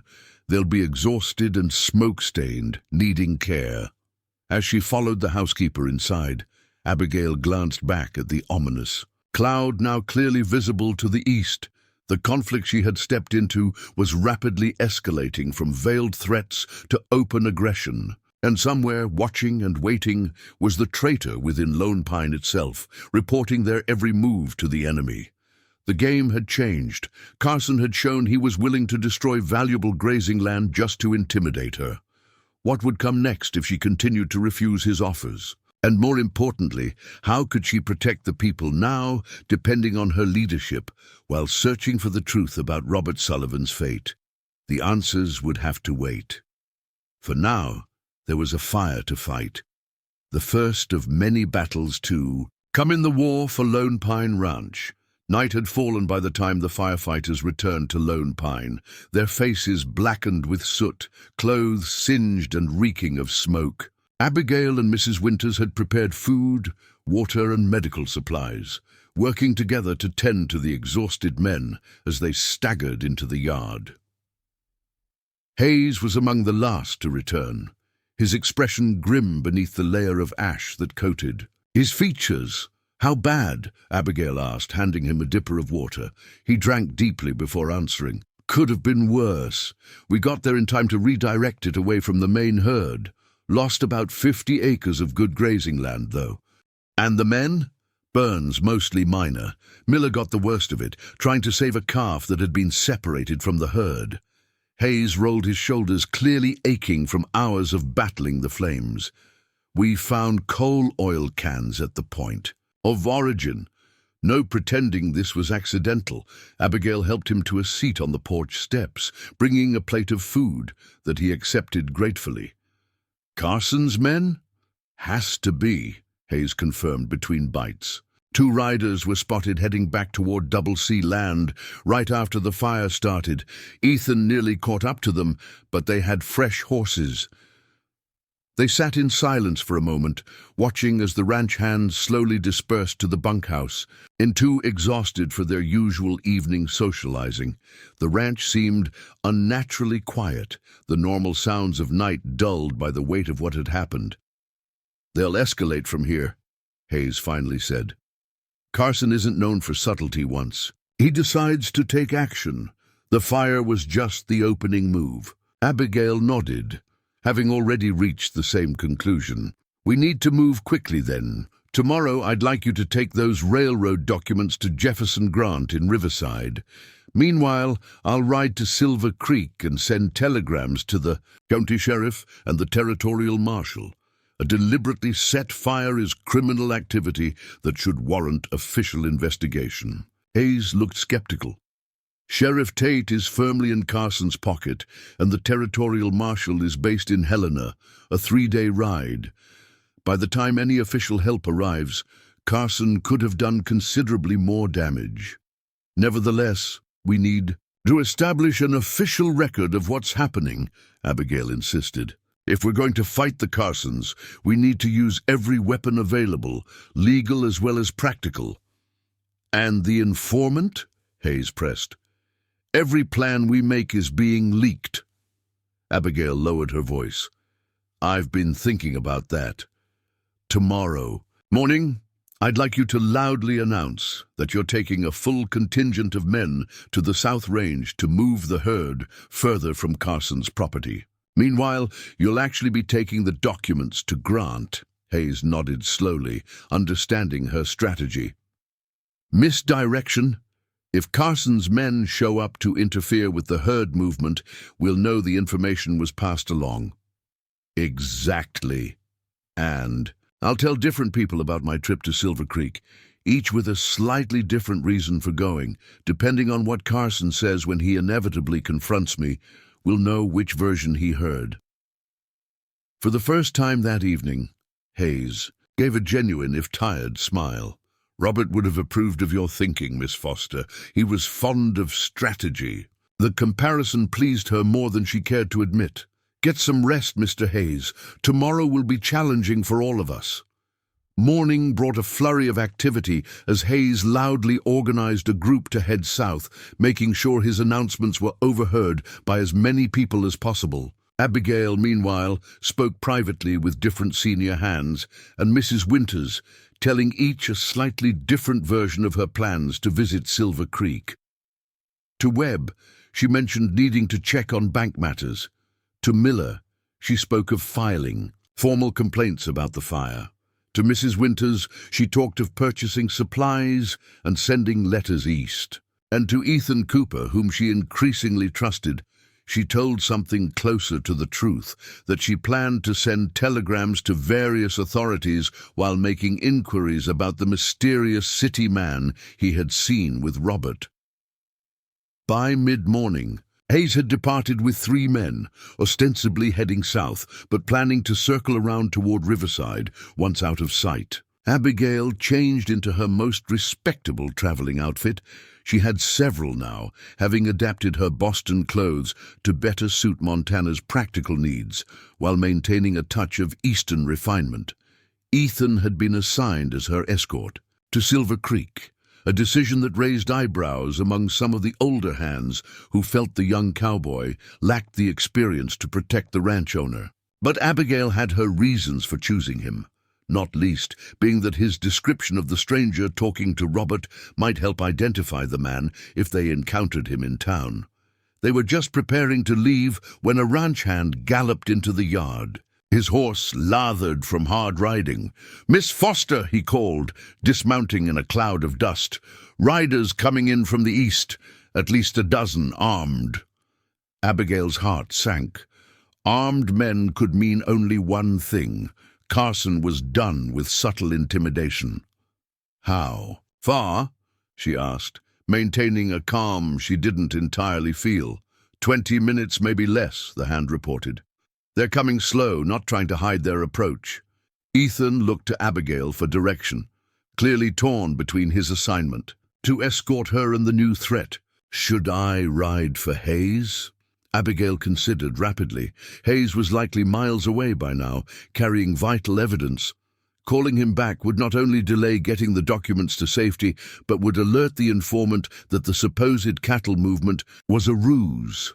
No, she decided. We stand our ground. Mr. Cooper, gather every man still on the property. Mrs. Winters, bring the shotgun from the study. She turned back to the breathless ranch hand. Did you recognize any of the riders?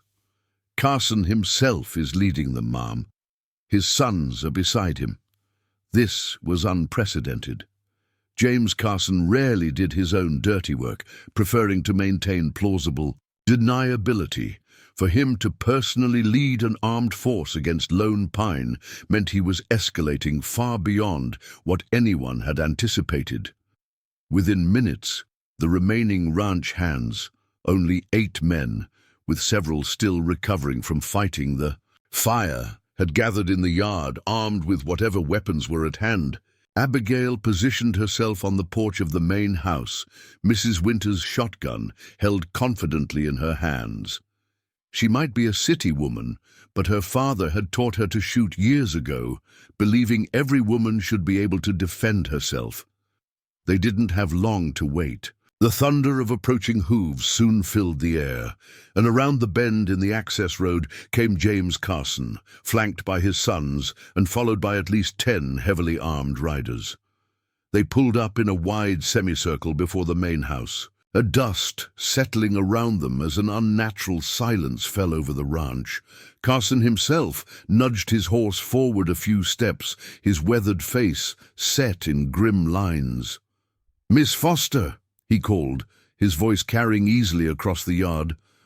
"I see you've prepared a welcome committee. Not exactly a social call, is it, Mr. Carson?" Abigail replied, keeping her voice steady. Armed men riding onto private property rarely come for tea. A few of Carson's men chuckled, but quickly fell silent at a sharp glance from their employer. I've come to discuss the future of Lone Pine, Carson announced. In light of recent developments, we discussed the future yesterday, Abigail reminded him. My answer hasn't changed. Lone Pine is not for sale. Carson's eldest son, Matthew, rode forward to join his father. This isn't just about buying the ranch anymore, he said, his tone openly hostile. This is about ending the trouble Sullivan started. Trouble? Abigail asked, deliberately playing ignorant. I'm afraid I don't understand. James Carson studied her carefully, clearly trying to determine how much she knew. Sullivan was poking into matters that didn't concern him. Railroad matters. I'm here to ensure that interest died with him. The confirmation that Carson believed Robert dead, or knew it for certain, sent a chill through Abigail, but she maintained her composed facade. Mr. Sullivan is missing, not confirmed dead, she corrected. And as his legal successor, any matters that concerned him now concern me, including railroad matters. A flash of surprise crossed Carson's face before he masked it. Then you've seen the survey documents, he stated flatly. Abigail neither confirmed nor denied, letting her silence speak for itself. Carson's reaction told her what she needed to know. He wasn't sure what evidence they had found, was fishing for information. Those documents mean nothing, Carson continued, changing tactics. The railroad will go where the most influential citizens of the territory want it to go. Men like me, with connections in Helena and beyond. Influential enough to murder a man for his land? The question came not from Abigail, but from Ethan Cooper, who had stepped forward, rifle in hand. Carson's younger son, Luke, responded with a harsh laugh. Careful with accusations, boy. Men have disappeared for less. Like Robert Sullivan? Abigail asked pointedly. The tension in the yard ratcheted higher. Carson's men shifted in their saddles, hands moving closer to holstered weapons. Lone Pine's defenders tensed in response, a heavily outnumbered force standing. Their ground against overwhelming odds. I came here to offer you one final opportunity, Carson said, ignoring the provocative questions. Sell Lone Pine now, take $30,000 and leave Montana with your life. Refuse and I can't. Guarantee what might happen, to you or to anyone foolish enough to stand with you. The threat hung in the air, blatant and undisguised. Abigail knew that her next words might well determine not just her fate, but that of everyone at Lone Pine. Carson had clearly decided that subtle methods had failed. He was now prepared to take what he wanted by force. Before she could respond, a new sound intruded, riders approaching rapidly from the west. All heads turned as 5 horsemen galloped into the yard, led by none other than Hayes. They pulled up alongside Lone Pine's defenders, effectively reinforcing their position. Hayes dismounted in a fluid motion, his hand resting casually on his holstered pistol as he moved to stand beside Abigail on the porch. I see we have visitors, he remarked dryly. Uninvited ones. Carson's expression darkened. This doesn't concern you, Hayes. It's between Miss Foster and me. Lone Pine business concerns me, Hayes replied evenly, especially when armed men ride onto our land making threats. Abigail kept her surprise hidden. Hayes should have been miles away, delivering the documents to Jefferson Grant. His unexpected return suggested something had gone wrong, but his confident stance beside her was a welcome reinforcement. Mr. Carson, she said, seizing the moment, you seem very interested in railroad matters. Interesting, considering the proposed route through this region hasn't been publicly announced. I have my sources, Carson replied, his eyes narrowing.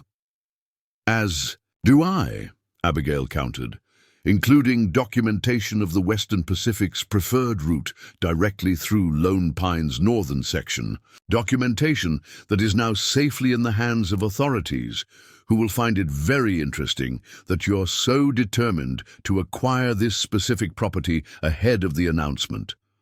It was a calculated bluff.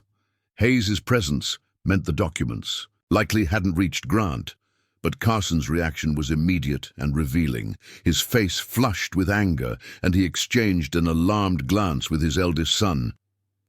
"You're lying," Matthew Carson snarled. "Those papers were buried." He stopped, abruptly, realizing his mistake too late. A murmur ran through the Lone Pine defenders. Matthew's words had confirmed what they had only suspected. The Carsons knew exactly where Robert's documents had been hidden. James Carson, recovering quickly, raised a hand to silence his son. "Regardless of what papers you think you have, Miss Foster, your position is untenable. You're outnumbered, isolated, and far from any official help. Be sensible. Take the money and walk away." Abigail straightened her shoulders, the shotgun held firmly in her hands. "Mr. Carson, I suggest you and your men leave Lone Pine property immediately. You're trespassing, and we are prepared to defend ourselves if necessary." For a tense moment, it seemed Carson might actually order his men to attack. Then surprisingly he laughed, a harsh, humorless sound. "You've got spirit, I'll grant you that." He turned his horse, signaling his men to do the same. "But spirit won't save you or this ranch. You've made your choice. Now you'll live with the consequences." As the Carson contingent began to ride away, Luke Carson turned in his saddle for a parting shot. "Sleep lightly, Miss Foster. Fire's not the only danger in Montana nights." They watched until the dust cloud following Carson's men had disappeared, the sense of menace lingering long after they were gone. Only then did Abigail allow her shoulders to relax slightly, though she kept the shotgun ready. "That was close," Ethan murmured, relief evident in his voice.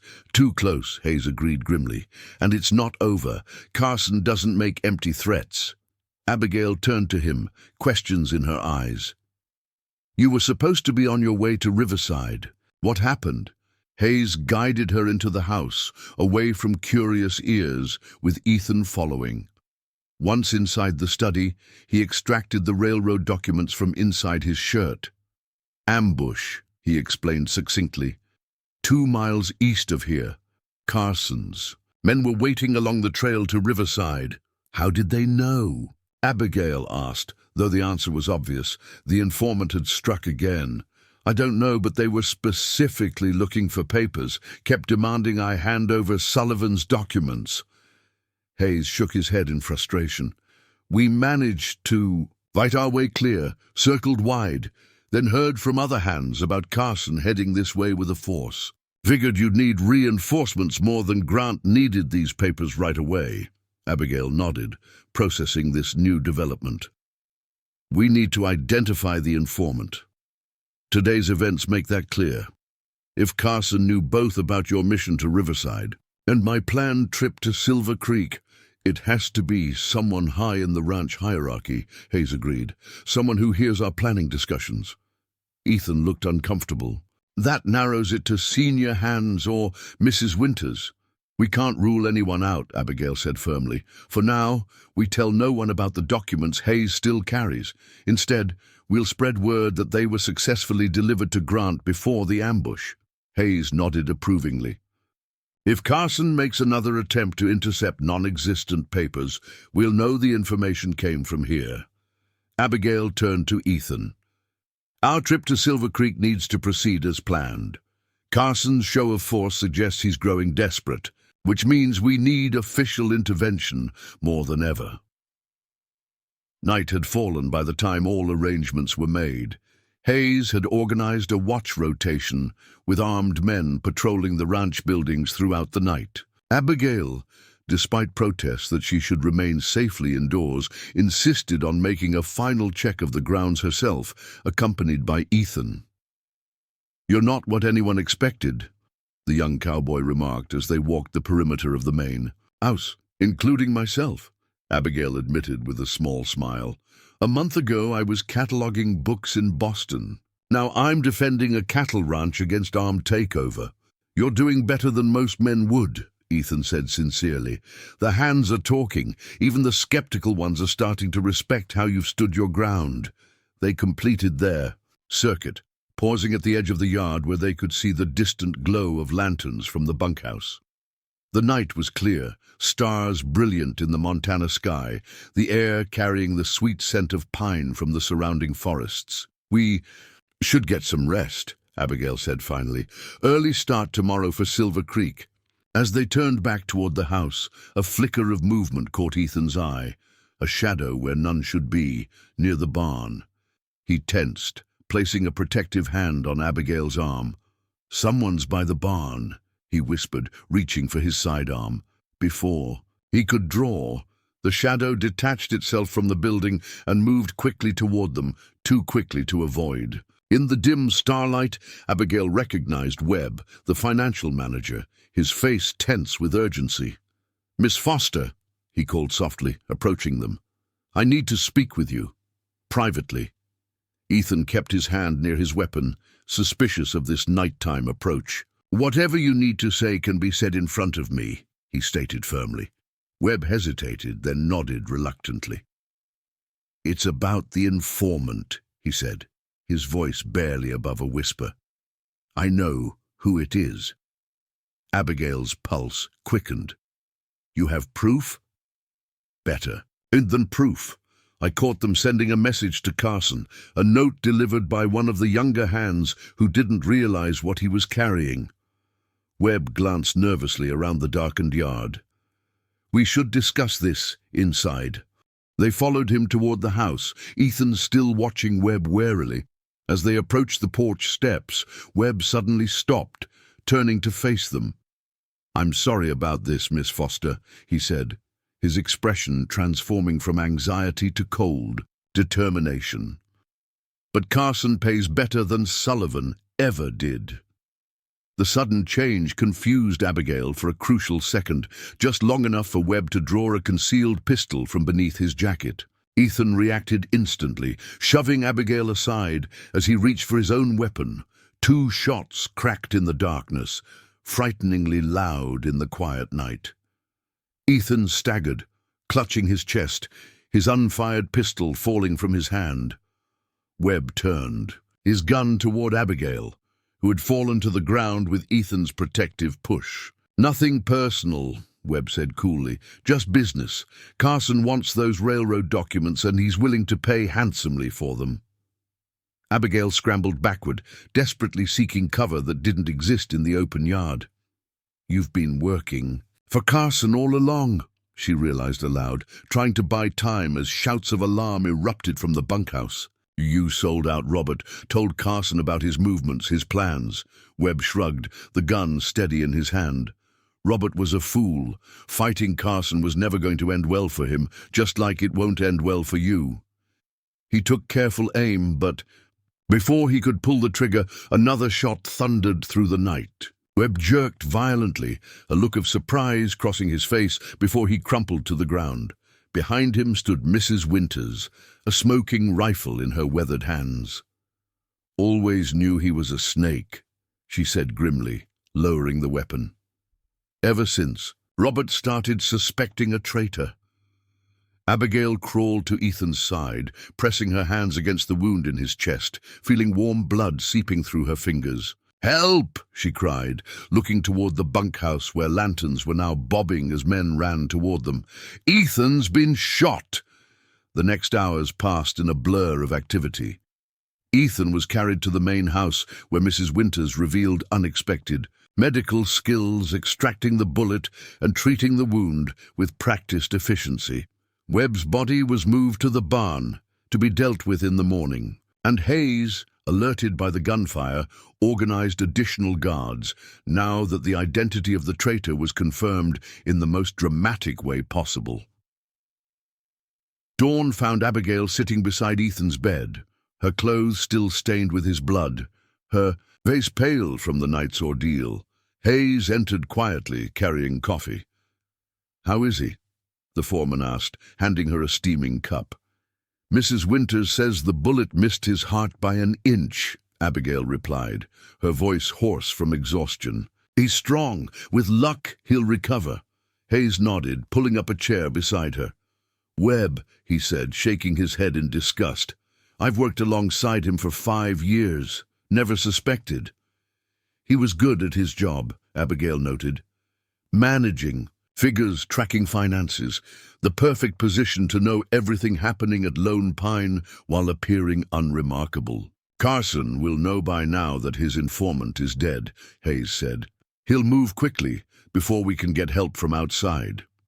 Abigail sipped her coffee, her mind working despite her exhaustion. Webb's betrayal changes things.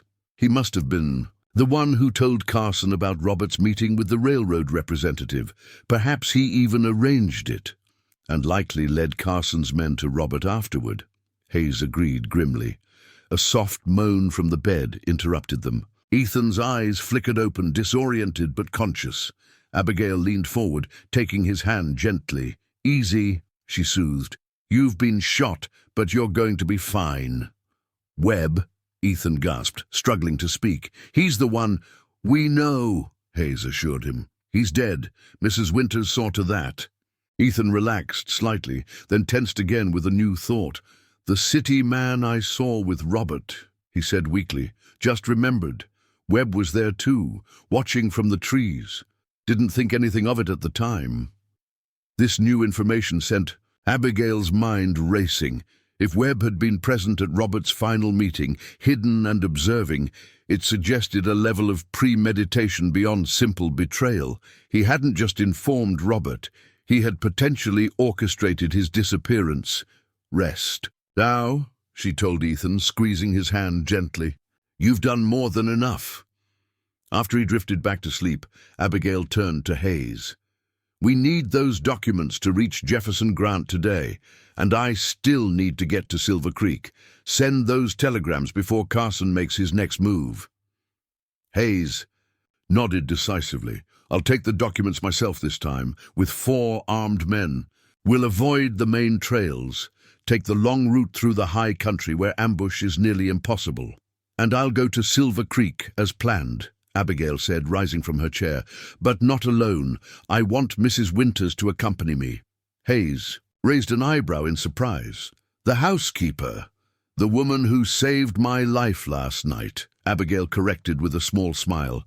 Besides, she clearly knows how to handle a rifle, and I trust her completely now. As they separated to prepare for their respective journeys, Abigail paused at the window, watching the sun rise over Lone Pine Ranch. The events of the past 24 hours had brought deadly confirmation of what they had suspected. Robert Sullivan had been betrayed by someone he trusted, someone who had helped orchestrate his disappearance or death. But with Webb's treachery exposed and ended, they had taken the first significant step toward unraveling the conspiracy surrounding Robert's fate. The traitor was gone, but Carson remained, and now he would be more dangerous than ever, with his inside source of information eliminated and his plans exposed. The journey to Silver Creek would be dangerous, the telegrams for help possibly too late to prevent Carson's next move. But for the first time since arriving in Montana, Abigail felt they were no longer simply reacting to threats. They were finally taking the initiative in the fight for Lone Pine Ranch. The journey to Silver Creek was tense, the road seeming unusually exposed after the previous day's confrontation. Abigail drove the wagon with Mrs. Winters beside her, a loaded rifle across the older woman's lap. They had left at first light, taking a circuitous route suggested by Hayes to avoid potential ambush points. Webb had us all fooled, Mrs. Winters remarked as they navigated a particularly rough stretch of trail. Even Robert trusted him with the ranch finances. The perfect position for a spy, Abigail noted. He knew everything about Lone Pine's operations, its vulnerabilities, its value. And when Robert started suspecting a traitor, Webb was helping him look. Mrs. Winters shook her head in disgust. Like asking the fox to guard against chicken. Thieves. They fell silent as they approached a narrow pass between 2 rocky outcroppings, an ideal location for an ambush. Mrs. Winters gripped her rifle tighter, eyes scanning the terrain alertly, but they passed through without incident. "What did Robert say to you?" Abigail asked after they had reached open country again. "Before he disappeared, I mean. Did he share his suspicions?" Mrs. Winters considered the question, her weathered face thoughtful. "Not directly, but he was worried. The night before he left, he was working late in the study, said something about playing a dangerous game and hoping it would protect Lone Pine no matter what happened to him. The incorporation and the updated will," Abigail realized. He was preparing for the possibility of his own death. They reached Silver Creek by mid-morning, the small town already bustling with activity. Abigail headed directly for the telegraph office, while Mrs. Winters went to purchase necessary supplies, both agreeing to meet at Parker's Mercantile in an hour. The telegraph operator, a thin man with spectacles perched on his nose, looked up with interest as Abigail entered. "Miss Foster, isn't it? Robert Sullivan's mail-order bride? Word travels fast in these parts." "Indeed it does, Mr. Finch. Samuel Finch, at your service." He smiled pleasantly. "What can I do for you today?" Abigail produced 3 carefully composed messages, one to the territorial marshal in Helena, one to the county sheriff, and one to Jefferson Grant in Riverside, updating him on recent events. Finch read them with raised eyebrows. "Serious allegations. Miss Foster, James Carson is a powerful man in this territory. Are you refusing to send them, Mr. Finch?" Abigail asked directly. No, he assured her hastily. "Just making an observation. I'll send them right away." He began tapping out the first message on his key. "Though I should mention, Sheriff Tate left town yesterday. Won't be back for at least a week, according to his deputy." This was unexpected and concerning news. "A convenient absence," Abigail noted. "Is there anyone else in an official capacity currently in Silver Creek?" Finch shook his head. "Deputy Reynolds is technically in charge, but he's young. Doesn't make decisions without consulting Tate." He gave her a sympathetic look. "You might be on your own for a while, Miss Foster." After paying for the telegrams, Abigail stepped back onto the boardwalk, considering her next move. The absence of Sheriff Tate was almost certainly not coincidental, another piece of Carson's strategy to isolate Lone Pine from official intervention. She walked toward Parker's Mercantile. She noticed increased activity at the far end of the main street, horses being saddled outside the saloon, men checking weapons. Even from a distance, she recognized several of Carson's hands among them. Inside the Mercantile, she found Mrs. Winters completing their purchases. William Parker himself was helping gather supplies, his expression concerned as he greeted Abigail. "Miss Foster, I've been hearing troubling rumors," he said, lowering his voice, "about armed confrontations at Lone Pine, accusations against the Carsons." "Not rumors, Mr. Parker," Abigail replied. "Carson brought armed men onto Lone Pine yesterday, making direct threats. Last night his informant at the ranch tried to kill me and shot one of our hands." Parker's eyes widened. "Good Lord. Have you notified the sheriff?"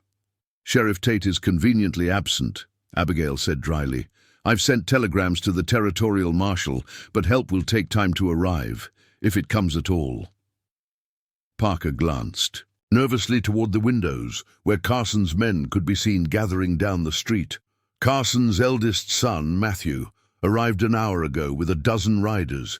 They've been drinking in the saloon, making loud comments about settling things. At Lone Pine once and for all.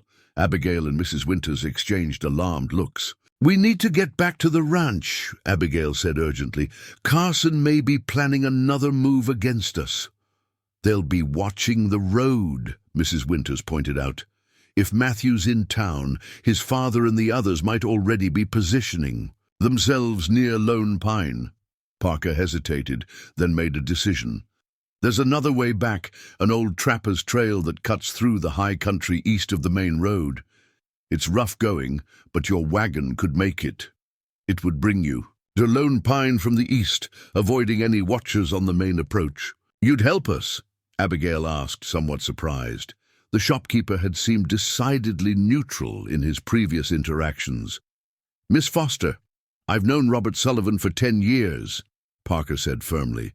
"He's a good man who built something honest, with his own 2 hands.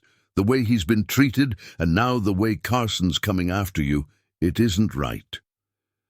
He pulled a rough map from beneath his counter, quickly sketching the alternative route. "Follow this creek bed for 3 miles, then look for a stand of 3 dead pines.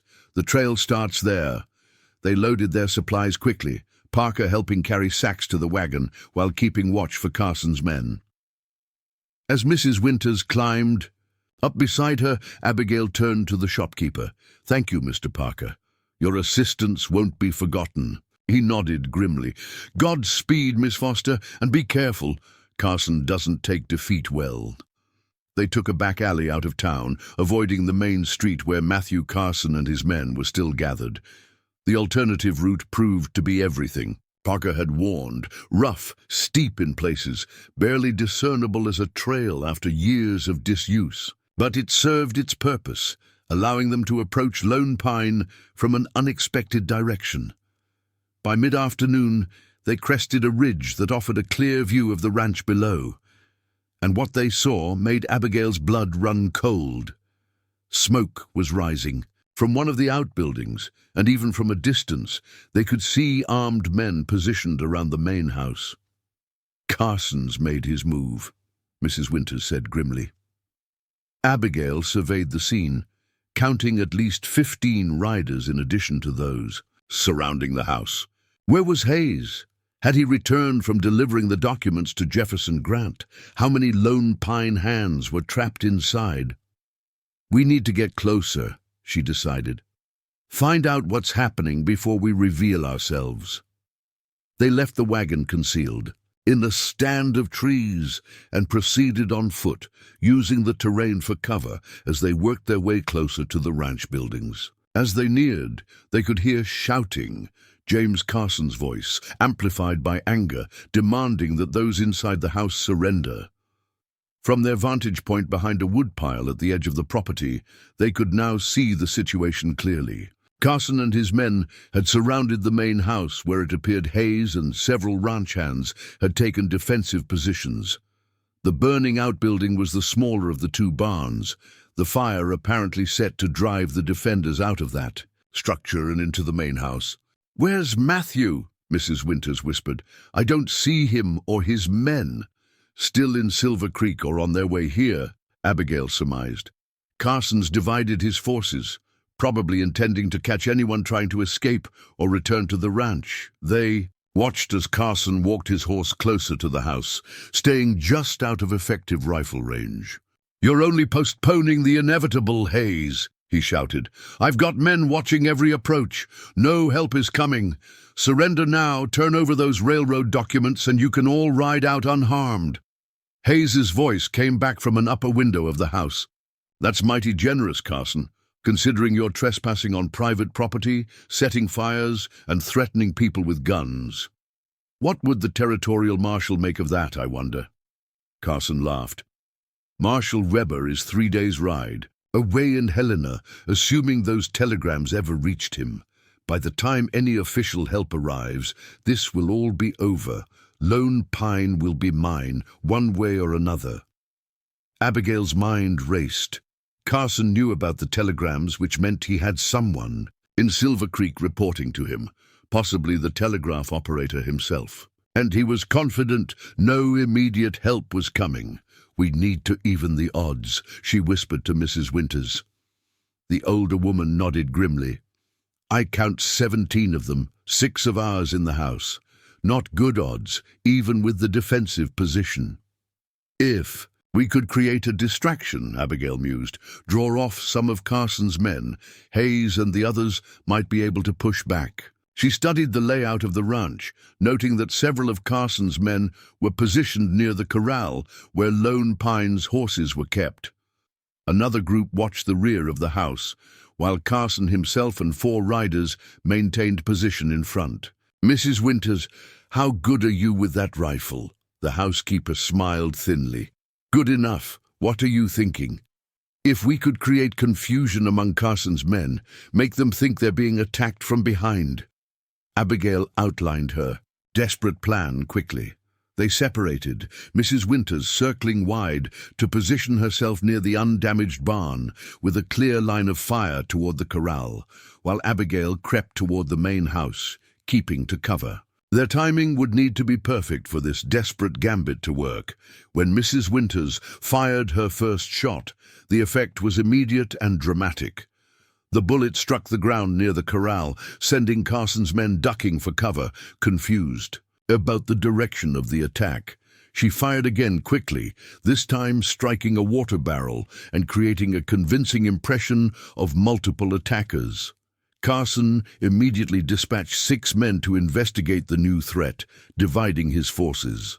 Exactly as Abigail had hoped. Seizing her opportunity, she dashed the final distance to the rear of the house while attention was focused on the supposed attackers near the barn.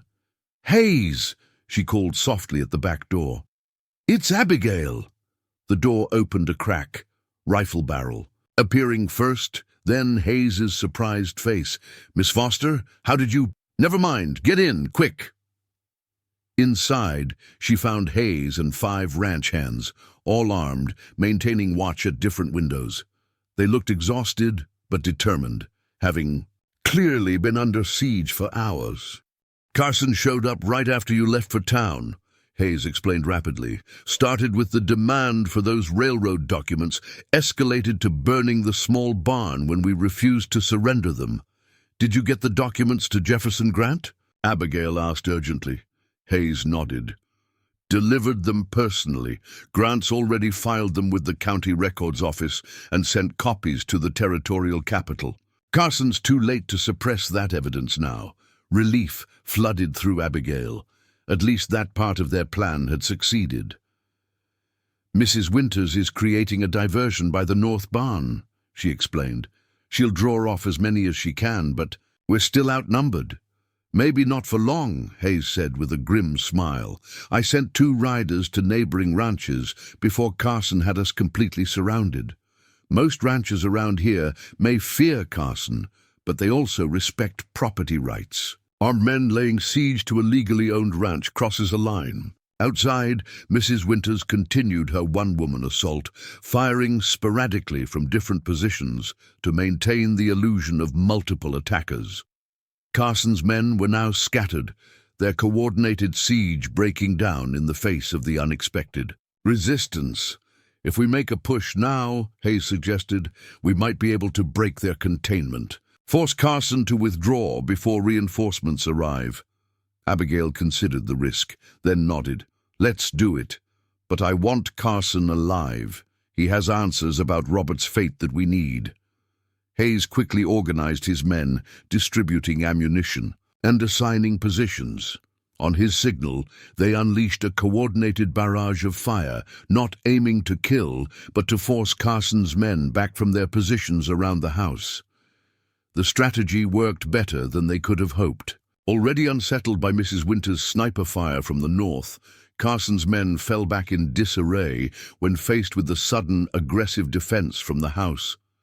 2 fell wounded, causing further confusion as their companions tried to drag them to safety.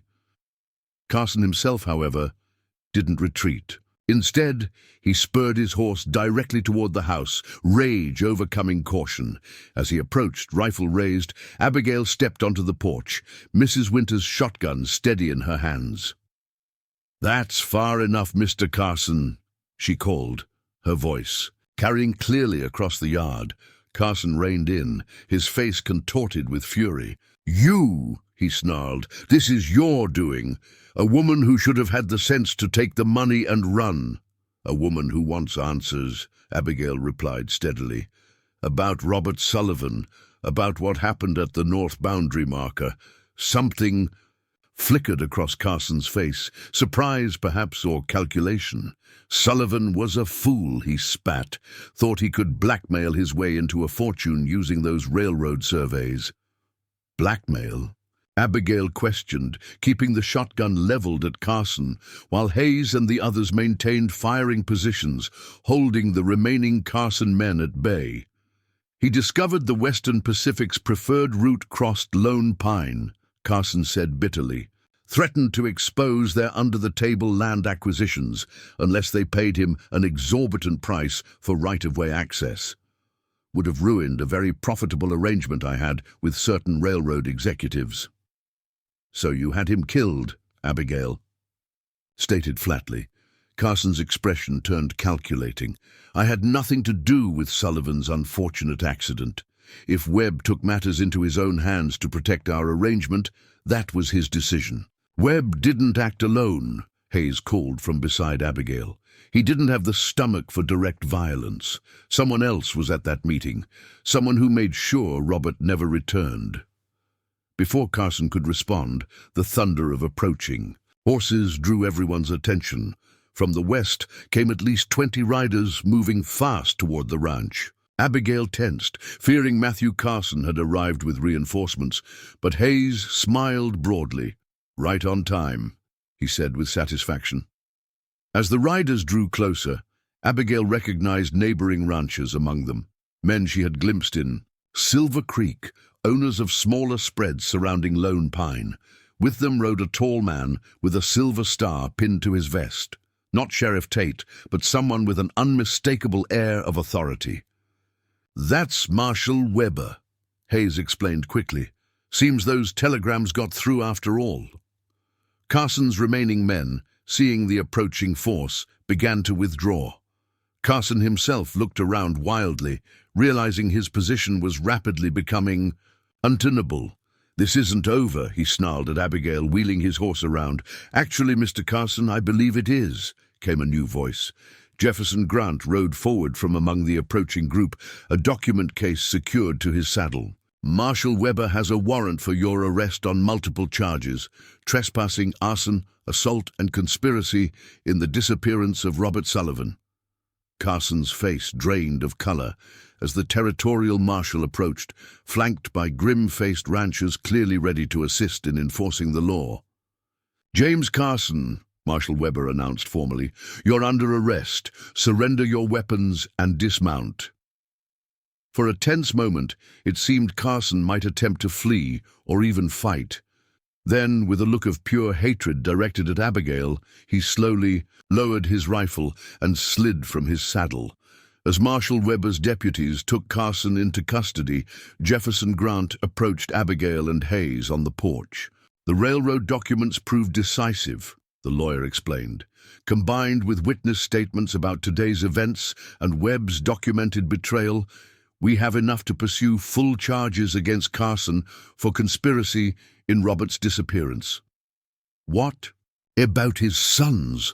Hayes asked, watching as the remaining Carson men were disarmed and detained. Matthew and Luke were intercepted on the road from Silver Creek, Grant said with satisfaction.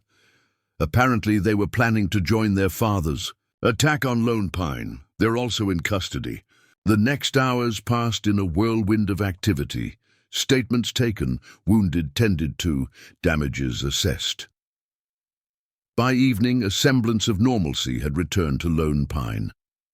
Marshal Weber had departed with his prisoners for the county seat, promising a full investigation into Robert Sullivan's fate. The neighboring ranchers, having helped secure the property, had returned to their own lands, but not before assuring Abigail of their support against any future threats.